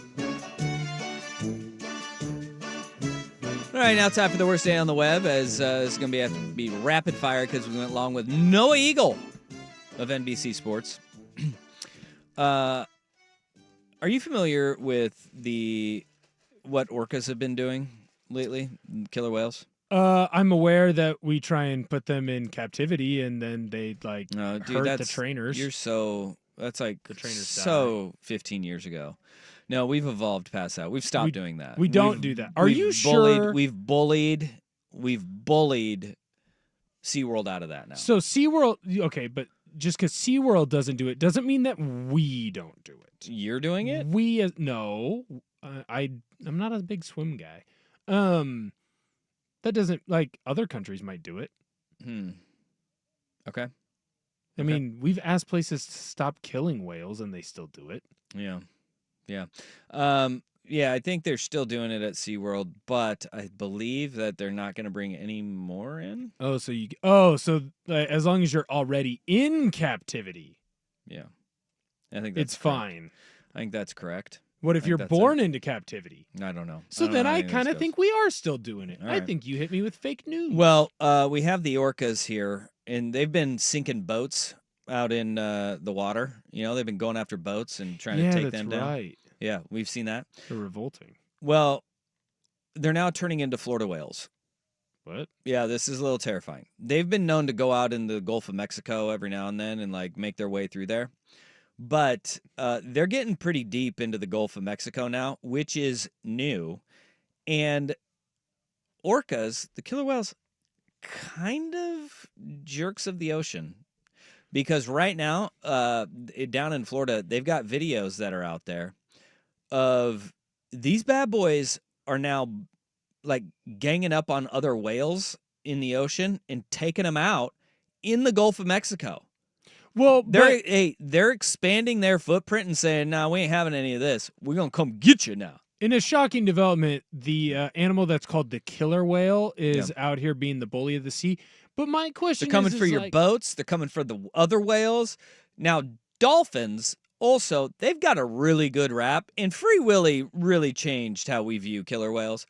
But the dolphins, they just have great PR. Yeah, Flipper 'cause was the best thing that ever happened They're to them. bad, and they're smart too, so you know they know what they're doing. But again, my question with the killer whale, what did the other whales do to deserve it? Like, what if the killer whales were getting trash talked and then they just beat up the other whales? That's not on the killer whale entirely. Here's the deal, though. It's very rare in the Gulf, and when you do, it's usually like a I don't know, like a hobo whale, like a riding the rails type whale, right where he's like off on his own doing his own thing. Yeah, This is a pod. We've got it's a pod of killer whales. now. Yeah, A biker gang of killer whales. well, I think all of them are. Yeah, there's 267 killer whales in the Gulf, but now they're moving their territory closer to like Louisiana instead of just staying. Cajun killer whales. They're going up. Yeah, We Dude, could get some real issues then. But if they come close enough, do we get gators versus whales? I'd be down to see a gator versus whale. Who wins in a gator versus whale? I don't know. We'll have to Whale. wait for the Sci-Fi Channel in the movie for water. it. Yeah, yeah. Whale NATO. Orca Gator NATO, dude, watch out now. Orcas They- versus gators. What I'm trying to say here is the last population of Americans that needs to be tempted by an orca are the people of Florida. The dead last of who you want to be finding a new war is Florida man versus killer whale. I can just picture Florida man standing out there like Lieutenant Dan daring the ocean waves to come get him. 100%. See, I see You're a gonna Florida have- man trying to ride an orca. Yes, they're going to go out there in their jorts and they're going to hop off of their little dinghies, their little fishing boats that have an outboard motor on the back. And they're just going to be out there cruising the waters and just YOLO dive off of their boat to ride a whale. This is going to end poorly for Florida Man. Or it'll end perfectly. Like, Natural selection is a thing. 100%. I taught about it yesterday. What would be the most, like, I think Florida Man might brag about the fact that they got to ride an orca, and then more Florida men would try to ride said orcas, which then might help us remove some of Florida men from the gene pool. Yeah. Also, I know there is some confusion on the fan text line. Gulf of Mexico, also Gulf of America. Okay. No. So maybe that's why they're going there? No. Oh. They're like, hey, America, it's expanding. Now they're in. Is this all part of Trump's master plan? To get the orcas we changed into the the Gulf. name. All right. And then we pushed the orcas over there. It's branding. Branding has helped. You know what All they're right. doing? They're protecting the waters. I have concepts of a plan. We're using them. Us Americans, we're using them. You know what? Our first line of defense against hurricanes. Who needs the Coast Guard anymore? Who needs the Coast Guard when Not we got us. killer whales? All right. Sending our this brightest. this is all going to be like coming back to no. These are trained whales, and that's how the cartels are bringing their drugs into the country. They're just attaching them to the whales now. They're all paid actors. Yeah. All right. Hey, Trouble in Paradise, a cryptic Instagram post. Oh no! But from an odd person to do this. Danny and Dusty on the Fan.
Now, from the George McCoy at Warren Allen Sports Desk, a Sports Center update on 1080 The Fan. Jeff Rust with your Sports Center update. First on The Fan, the second round of the 89th Masters at Augusta National. Justin Rose, your clubhouse and overall leader at 8 under par. Bryson DeChambeau is one stroke behind, also in the clubhouse at 7 under. Rory McIlroy in the clubhouse at 6 under par after a 6 under 66. Still on the course at 6 under par, though, are Corey Connors and Tyrrell Hatton at 5 under par. You've got Matt McCarty, Shane Lowry, Jason Day, and Scotty Scheffler. Ludwig Aberg at 3 under par. Colin Morikawa 2 under. Bubba Watson is 1 under par. Jordan Spieth even par. Phil Mickelson 1 over. John Rahm at 2 over par. And it looks like that is going to be the cut line at the moment. Over in the association, the penultimate game of the season for the Trailblazers, hosting the Warriors tonight, 7 o'clock tip on KUNP, Xfinity Channel 302 or 2.2 on your antenna. No DeAndre Ayton, Jeremy Grant, Scoot Henderson, Bryce McGowan, Anthony Simons, or Robert Williams III. Denny Avdia is doubtful, Shaden Sharp questionable. The Blazers are 14.5-point dogs. NFL Network's Tom Pelissero reporting the Seahawks bringing back quarterback Drew Lock to back up Sam Darnold. It's reportedly 2 years and $5 million. And the Winterhawks open the second round of the playoffs in Everett tonight against the Silvertips. Puck drops at 7 o'clock. More sports scores and stories in 30 minutes. I'm Jeff Rust from the George McCoy at Warren Allen Sports Desk. Hurt and missing work, insurance companies acting like jerks. Don't call your mom. Call George McCoy at warrenallen.com. The Fan Merch Locker has a new black 1080 The Fan hoodie, as well as classic long and short sleeve tees. Get yours now at 1080thefan.com. This is Danny and Dusty. It's not your problem, Doc. You don't have to mix up in this. That is a hell of a thing for you to say to me. With Danny Meringue and Dusty, the Fan Man Hera. Yeah, go ahead. Go ahead, skin it. Skin that smoke wagon and see what happens. Danny and Dusty on the Odyssey app and 1080. I'm your huckleberry. The Fan. Hour number 3, Danny and Dusty on this Friday afternoon. Dusty and Ortner. Thanks for listening. 1080 AM, 99.5 HD2, the Odyssey app, twitch.tv/1080 AM, the Fan, or the party people and the party animals in the YouTube chats. YouTube.com/1080 AM, the Fan. We talked with Noah Eagle last hour. We also had a farewell to our boss man, Jeff Austin, our program director, at 12:30. If you missed any of the show, check it out. Russ does a great job of editing it all out and putting it up as quickly as he can. Mm-hmm. Noah Eagle just got posted. Hey, look at that. Look at that. It's a fun interview. Yeah, he's a great dude. Insightful on Iron Eagles burners. Yeah, dude. Now I want to find Iron Eagles burners, but I wish that he had one of the bad SEC burners. Well, just watch. It'll be something easy like at Iron Eagles burner. But what if, I'm just spitballing here. You said the SEC burners, yeah. What if it's just a random name and it's just dragging people left and right? Because Noah said he doesn't tweet, he doesn't like it, he just consumes. He consumes, which is smart. It's very smart. It lets you be in on the joke without being too in on the joke. However, nothing would be funnier to me than you've seen those burner accounts where they put a picture of their fridge out where they got a bunch of different beers and they're like, got a bullpen game tonight. Nothing would be funnier to me than if that was Ian Eagle. Just got a bullpen night tonight, and he's taking a picture, and he's got mismatched beers. He's got I'm with you on this. Michelob. He's got a Corona in there, Coors Light. That would be beautiful. Or just a constant stream of posts talking S about other famous play-by-play guys. There's your sign, though. There's your sign. That would get you caught. Yeah, somebody's going to be like, wait a minute. Why is it everybody but Ian Eagle? What if Noah Eagle? What if he was over the top? He just loved everyone but Ian Eagle and Noah Eagle? But another thing is, that's how he hides himself, because he talks S about Noah, too. Ooh. Oh. Hey, you never know. You never know how this goes. Wow. All right. Hey, we've got cryptic season in the NFL going on right now. I didn't see this one coming. A cryptic post from TJ Watt of JJ Watt brother fame. I think everybody knows he's a standalone now. He's like the best edge rusher in the NFL. It's possible. I like how this stays with Ian Eagle, though. What? It's a little bit of a degree of separation, but Ian and JJ are going to be calling games for CBS. Get out of town. Yes, they're partners. Good for them. Yep. Ian will be play-by-play and JJ color. He is now quiet on this. And this is the interesting part. TJ Watt, he went there and went to the Instagrams, and he just tweeted out a picture of him giving up the peace sign, deuces. And now Steeler fans are going absolutely bonkers that they are going to lose TJ Watt. He is wanting an extension and trying to negotiate an extension with the team as he enters the final year of his deal. And many believe that this is not so good news, as he may just say, well, if you don't want to extend me, trade me. And that would be a fascinating little nugget as we are a couple of weeks away from the NFL draft, and the Pittsburgh Steelers may be trading the best edge rusher in the game. He doesn't. To me, this seems like a weird move because it's obviously very cryptic. It seems like everyone from, all of the insiders they're pointing to, this is him saying, hey, you need to pay me, and you need to pay me more than Myles Garrett. You've never seen a move like this, though, from the Watts. No, that's where it was weird. This is a weird move. Is it possible that it just is a photo he likes? Like, his arms look nice in it? Is that... what's your benefit here? Does this picture make my butt look big?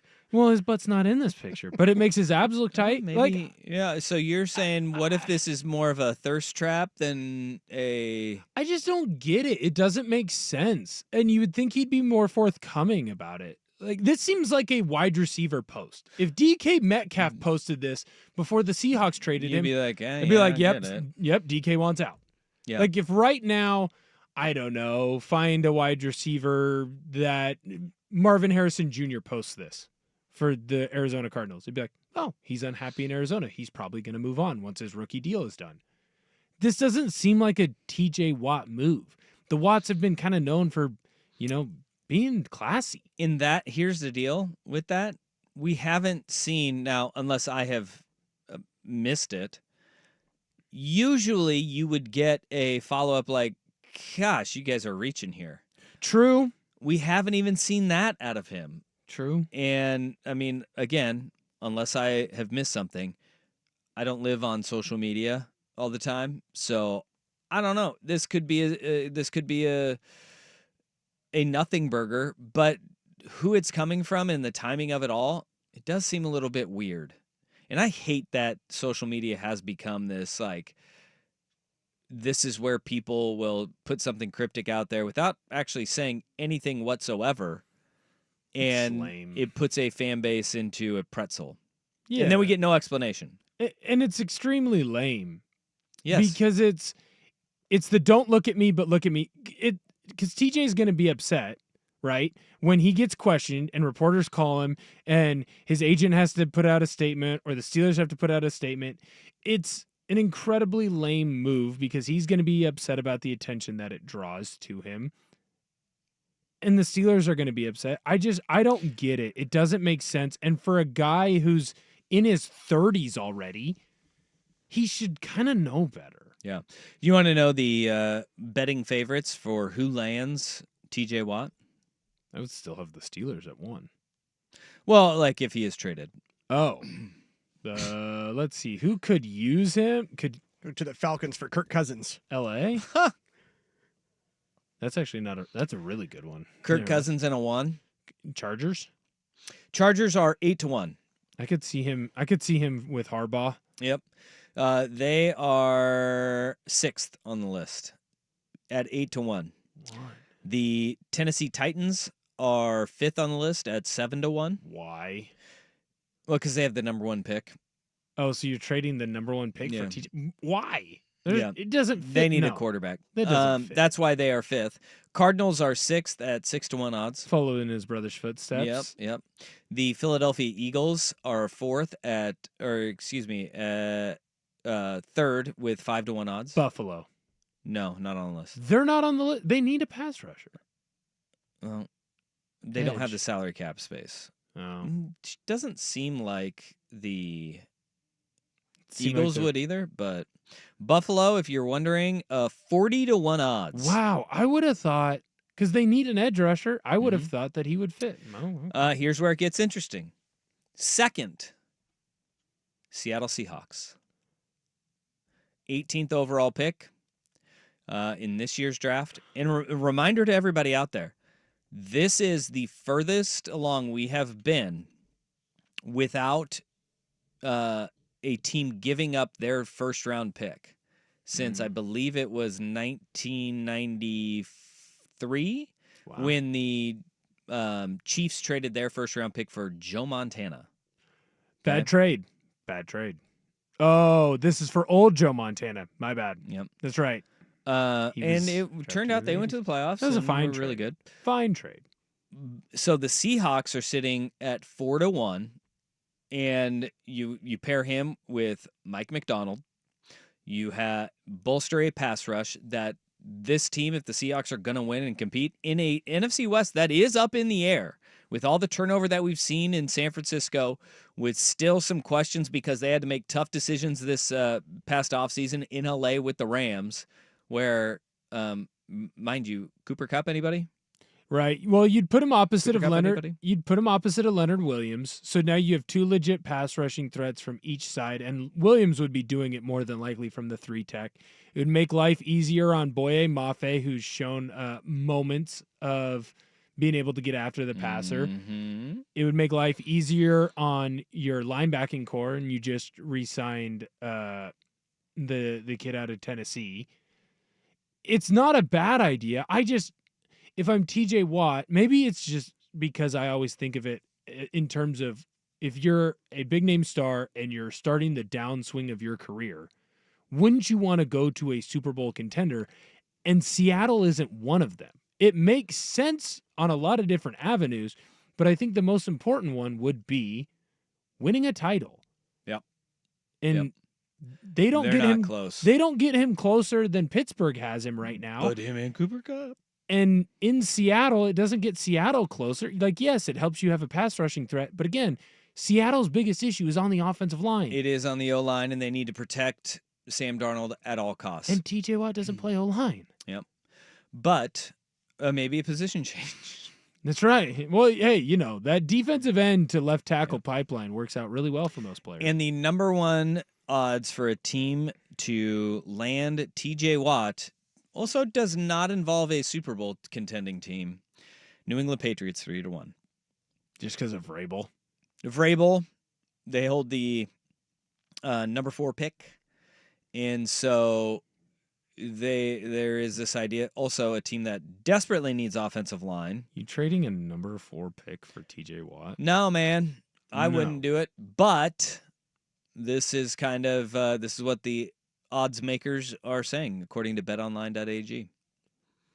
So Patriots 3-1, Seahawks 4-1, Eagles 5-1, Cardinals 6-1, Titans 7-1, Chargers 8-1.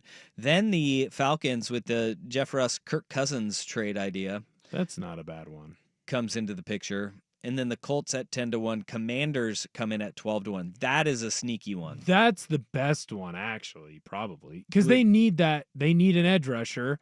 They would have the capital give up. And if I'm TJ Watt, I would think I could win a Super Bowl with them. They are, one game away from getting to a Super Bowl, and their issue wasn't their offense, it was their defense.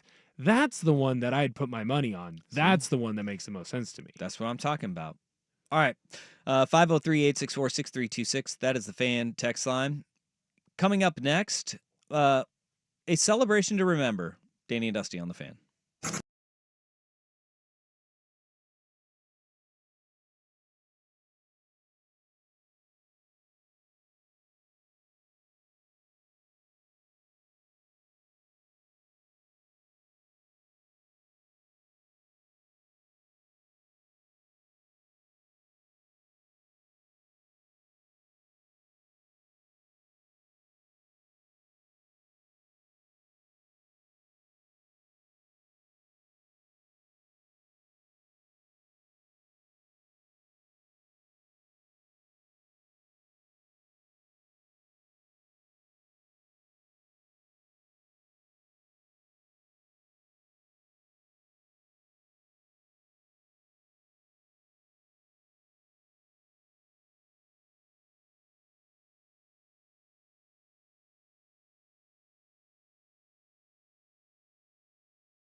A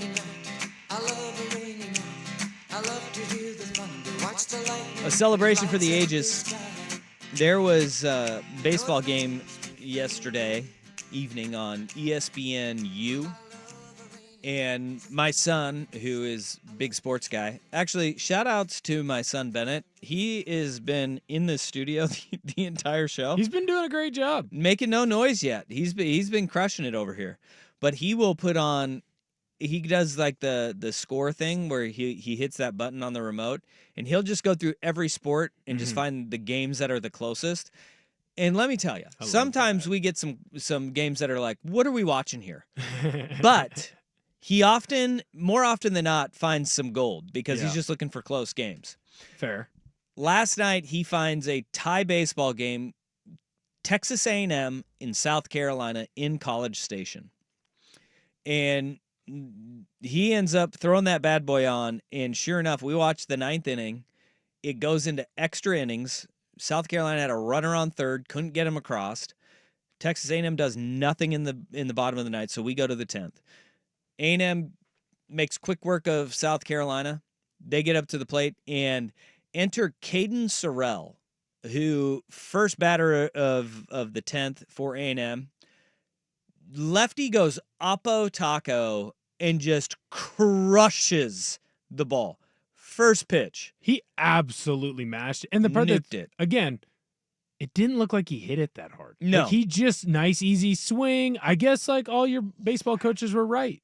Yeah. Easy swing, and it'll go the furthest.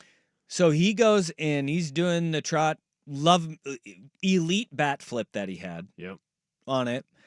He does the trot around. He gets to home plate, and he gets mobbed, right? They rip his jersey off.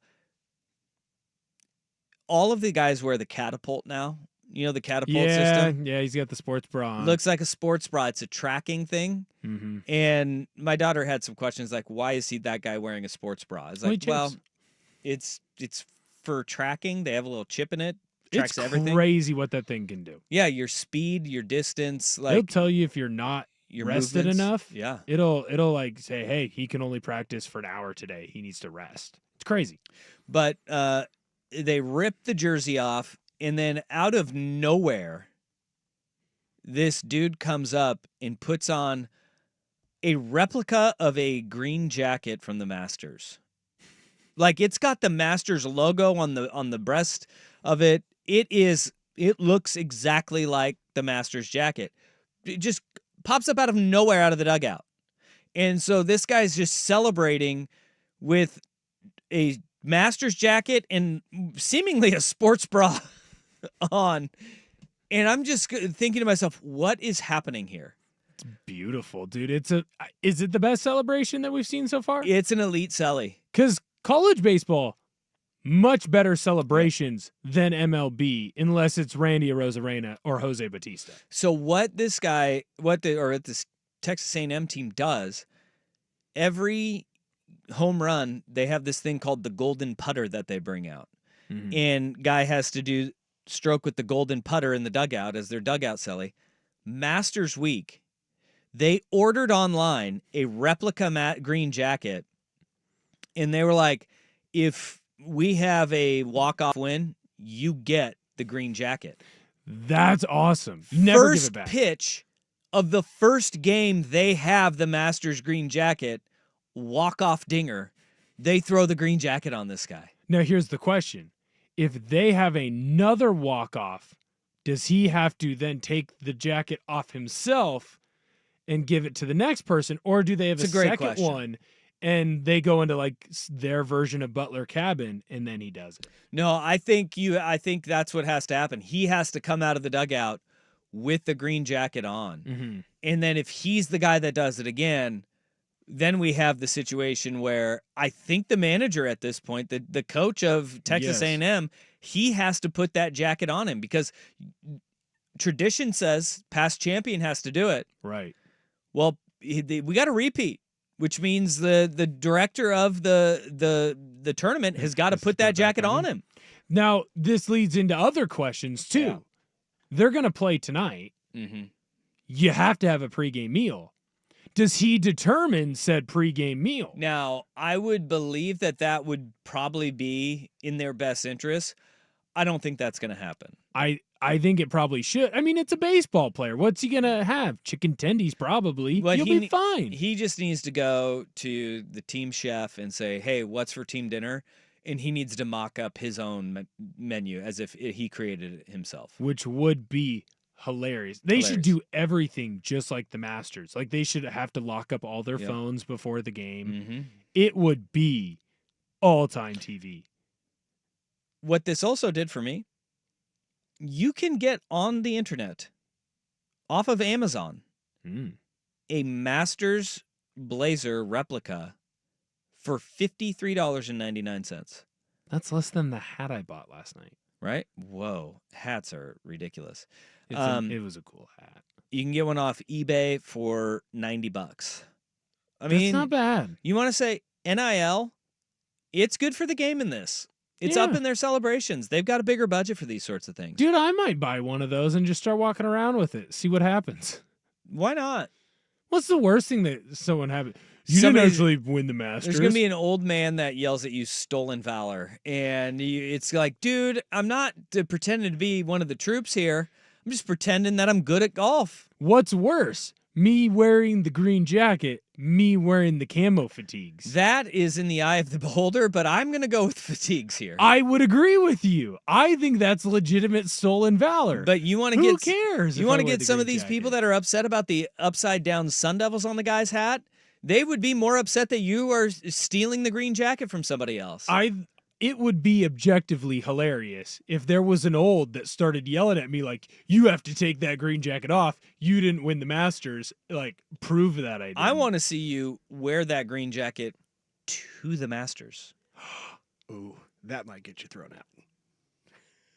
It's like, what? It's my new jacket. I'm not allowed. I'm just trying to dress like you all do. Rufio making a good point on the old YouTube chat here. So are we going to pony up for replica green jackets for Dirt and Rop?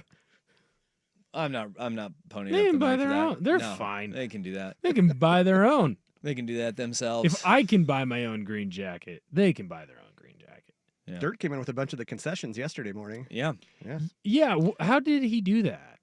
You ordered them online. You can order them online. All right. Up next, we got everybody's favorite game show, Jeff Rust. Or first is Rust with SportsCenter. Now, from the George McCoy at Warren Allen Sports Desk, a SportsCenter update on 1080 The Fan. First on The Fan, round 2 of the 89th Masters at Augusta National is winding down for the day. Justin Rose is your leader at 8 under par. Bryson DeChambeau 1 stroke back at 6 under. Rory McIlroy, Corey Connors DeChambeau at 7 under par. Rory McIlroy, Chris Connors at 6 under par. Matt McCarty, Shane Lowry, Jason Day, Scotty Scheffler, Terrell Hatton are all at 5 under par. You've got Ludwig Oberg at 3 under, Colin Morikawa 2 under par. Bubba Watson is at 1 under, Jordan Spieth even par. Phil Mickelson 1 over par. John Rahm is 2 over par. That is currently our cut line, so not looking good for Dustin Johnson, Boom Boom Freddie Couples, Tony Finau, or Brooks Koepka. Coming down the line about a half an hour ago in the NFL, Ian Rappaport of NFL Network reporting Saints quarterback Derek Carr dealing with a shoulder injury that could threaten his entire 2025 season. The Mariners start a 3-game set at home against the Rangers. Bryce Miller starting for Seattle, Jacob deGrom for Texas. 6:40 first pitch on Root Sports. And the Winterhawks open the second round of the playoffs tonight in Everett against the Silvertips. Puck drops at 7 o'clock. More sports scores and stories in 30 minutes. I'm Jeff Rust from the George McCoy at Warren Allen Sports Desk. Hurt and missing work, insurance companies acting like jerks. Don't call your mom. Call George McCoy at warrenallen.com. Jump back to earlier parts of your favorite fan shows on the Odyssey app. The only way to rewind Portland's sports leader, 1080 The Fan. You know what's better than a limited time deal? An unlimited time deal. That's why the Wendy's $5 Biggie Bag with a Junior Bacon Cheeseburger, 4-piece nugs, Junior Hot and Crispy Fries, and small soft drink is available all the time. Because the best time for fresh, never frozen beef and Applewood smoked bacon is all the time. Duh. I feel like I'm repeating myself a lot. For the best deal of all time, gotta be Wendy's. Unlimited time does not mean forever. U.S. price and participation may vary. Prices may be higher in Alaska, Hawaii, and California and via third-party delivery. Fresh beef available in the contiguous U.S., Alaska, and Canada. Are you a small business owner who needs immediate cash flow? At Swish Funding, we have flexible funding options from $25,000 to $2 million. For the best rates and terms for your business, just one application to Swish Funding gives you access to our entire network of funders, with cash in your account in as little as 24 hours. To qualify, you must be in business for at least 1 year with monthly revenue of $50,000. Apply at swishradio.com and use code FAST. Swishradio.com, code FAST. Isaac and Suk here with Ken and Donnie, the app.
It is now time for everybody's favorite game show every Friday, 2:30. It is time for Jeff Russ. Oh, Jeff Russ, take it away.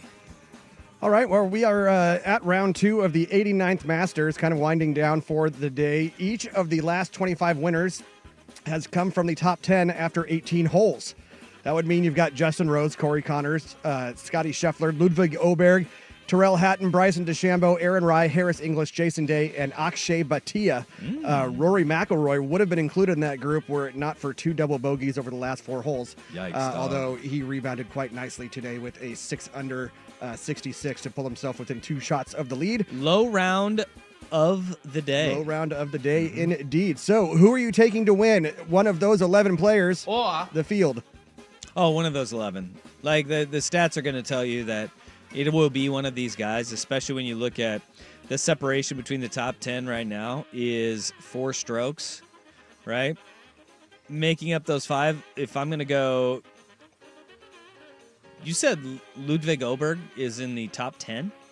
I haven't met after 12. yesterday. After yesterday. After the yesterday. first day. Yeah, I'm going to take one of those guys.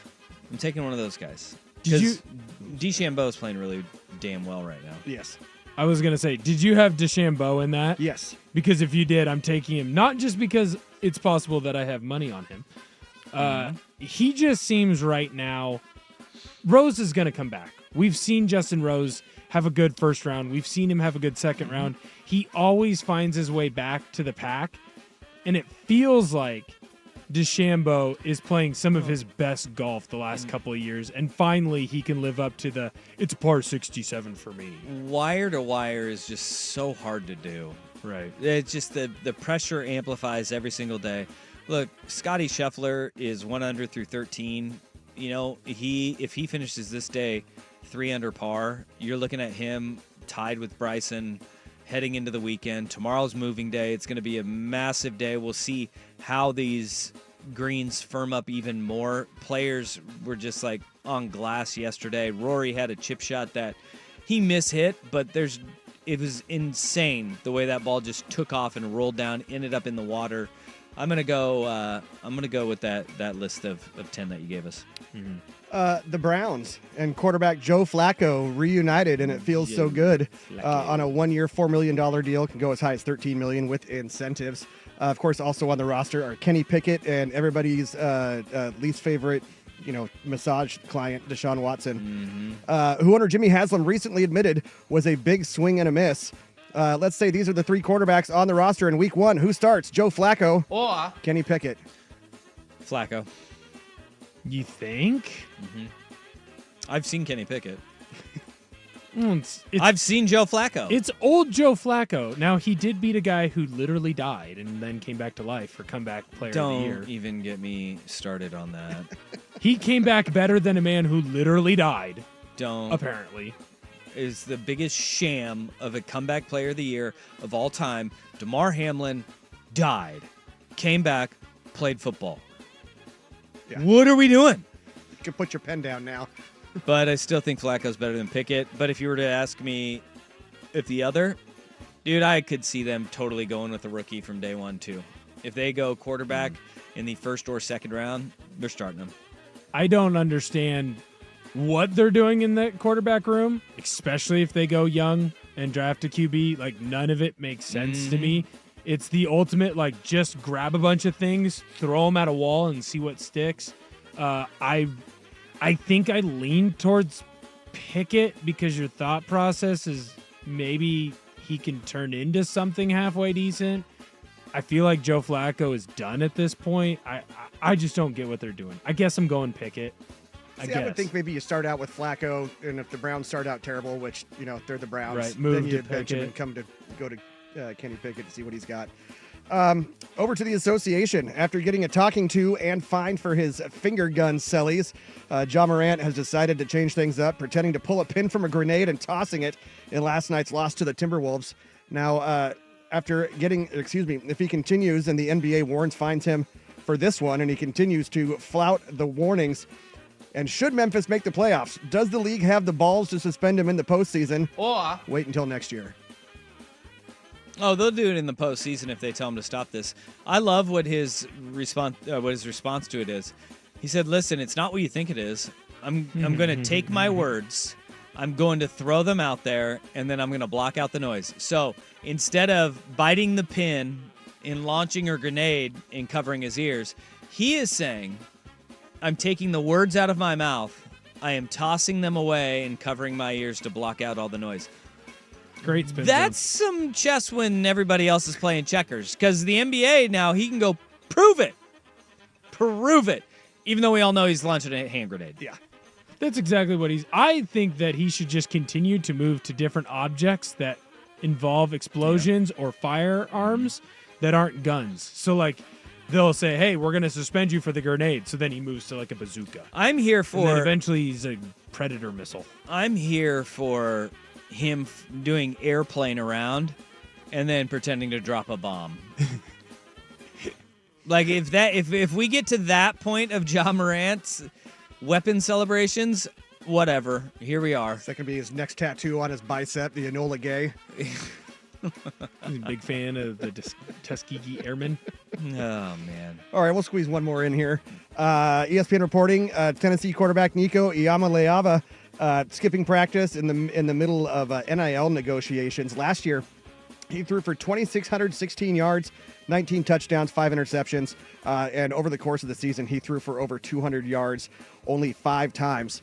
So, is this Nico asking for more, or the school going, maybe you don't need all this? Both can be true. I think it's more him getting bad advice and asking for more. I would agree with that. I think in a lot of these situations, when you're young like that, you are very impressionable and you are going to listen to a lot of your elders. And I think that there are times where elders look at the situation and go, well, that guy got that much. This person that I know and love, I view them as better than that person that got that much. They should hold out and get that amount of money. And then you listen. How often have we heard the story of back in the 70s, 80s, 90s?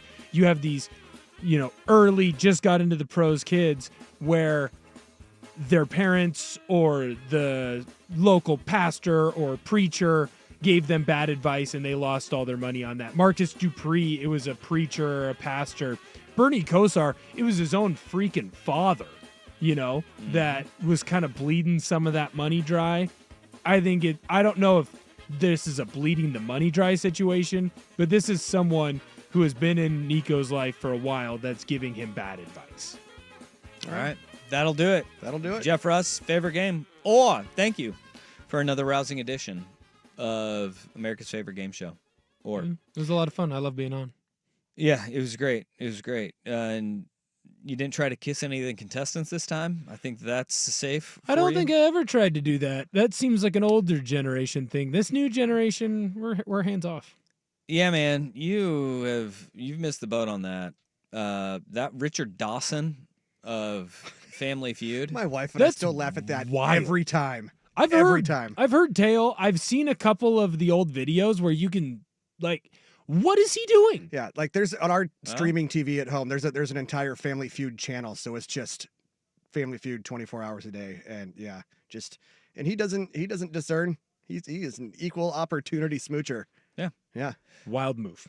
Kind of ahead of his time though, too, in that age, race, it didn't matter whether you were married or not. He was just And he was on the lips. Predator.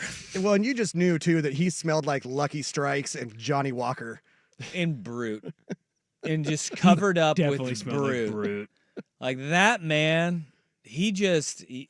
maybe, what was it called? A London fog even? Oh, there we go, yeah. Maybe he had a little London fog smell to him. But cigarettes and scotch, 100%. Yeah. And a lot of cologne. Yes. I can't believe you guys let him get away with that. And it was us. Yeah. Yes, it was your generation. It was us. My generation would never. Yeah, you would. All right, we've got a lot going on. We've got the Blazers wrapping up their regular season this weekend. And also, Ducks have a scrimmage down in Autzen Stadium on Saturday. We wrap up the show with what's coming up this weekend and maybe, quite possibly, the best flex a rich guy can have. Danny and Dusty on the Fan.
Trailblazers' final 2 games of the season, they have played 81 tonight against the Golden State Warriors in Moda Center. A nice little weekend of basketball at Moda Center. You've got the Blazers and Warriors tonight. Mm-hmm. You have Nike Hoop Summit tomorrow. And then Sunday, Blazers-Lakers wrap up the regular season. What is at stake here?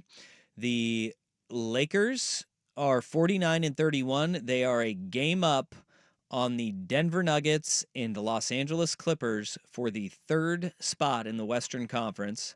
The Lakers tonight play the Houston Rockets, which are set in stone as the number 2 overall seed in the West.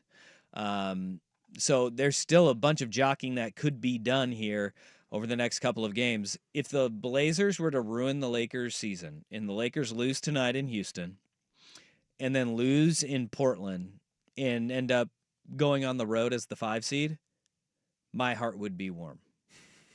See, I disagree. I disagree too. It would warm my heart. I would like losses. I would like losses, and put yourself, at least give yourself the opportunity. You can still sink down and get to the tied for the 8th. It's going to be hard. You're going to have to work together. I think I was going to say it could be a 3-way tie with them and Phoenix, but the Spurs actually play Phoenix in one of their last 2 games. Tonight. Yeah. Is that tonight? Well, yeah, tonight. And the Blazers are currently tied with Phoenix. Phoenix is going to try and win that game, aren't they? Currently tied, yeah, because there's a chance they don't own their pick, bro. And they got the Kings as well, and the Kings do have something to play for as well as the 9 seed. So if we could go Suns win tonight and win against the Kings, that would be preferred because then that allows the Blazers to, or Suns lose tonight and then win against the Kings. That helps the Blazers. Yes. And then my theory could still stand. And San Antonio, I mean, Toronto, they're probably not losing to Toronto. Toronto's locked in. Toronto is locked in. I was going to say, there's a world where you can get to that 8th spot. Yeah. Try really hard. Try really, really hard. They did in overtime. Work together. Against the Utah Jazz. Band together as a team. Grind. All right. Maybe you can do it. All right. That'll do it for us. Oregon's got a spring game. Spring scrimmage tomorrow. I'm going to go down for that. So I'll have reports from spring practice coming up on Monday. That does it for us on this glorious week of radio. Coming up next, it's 4 hours of power from their mouths to your ears. Primetime with Isaac and Suk right here on The Fan. A healthy, active male. No. I'll get it in. No. You never forget your first. Some people just know they could save hundreds on car insurance by checking Allstate first. Like you.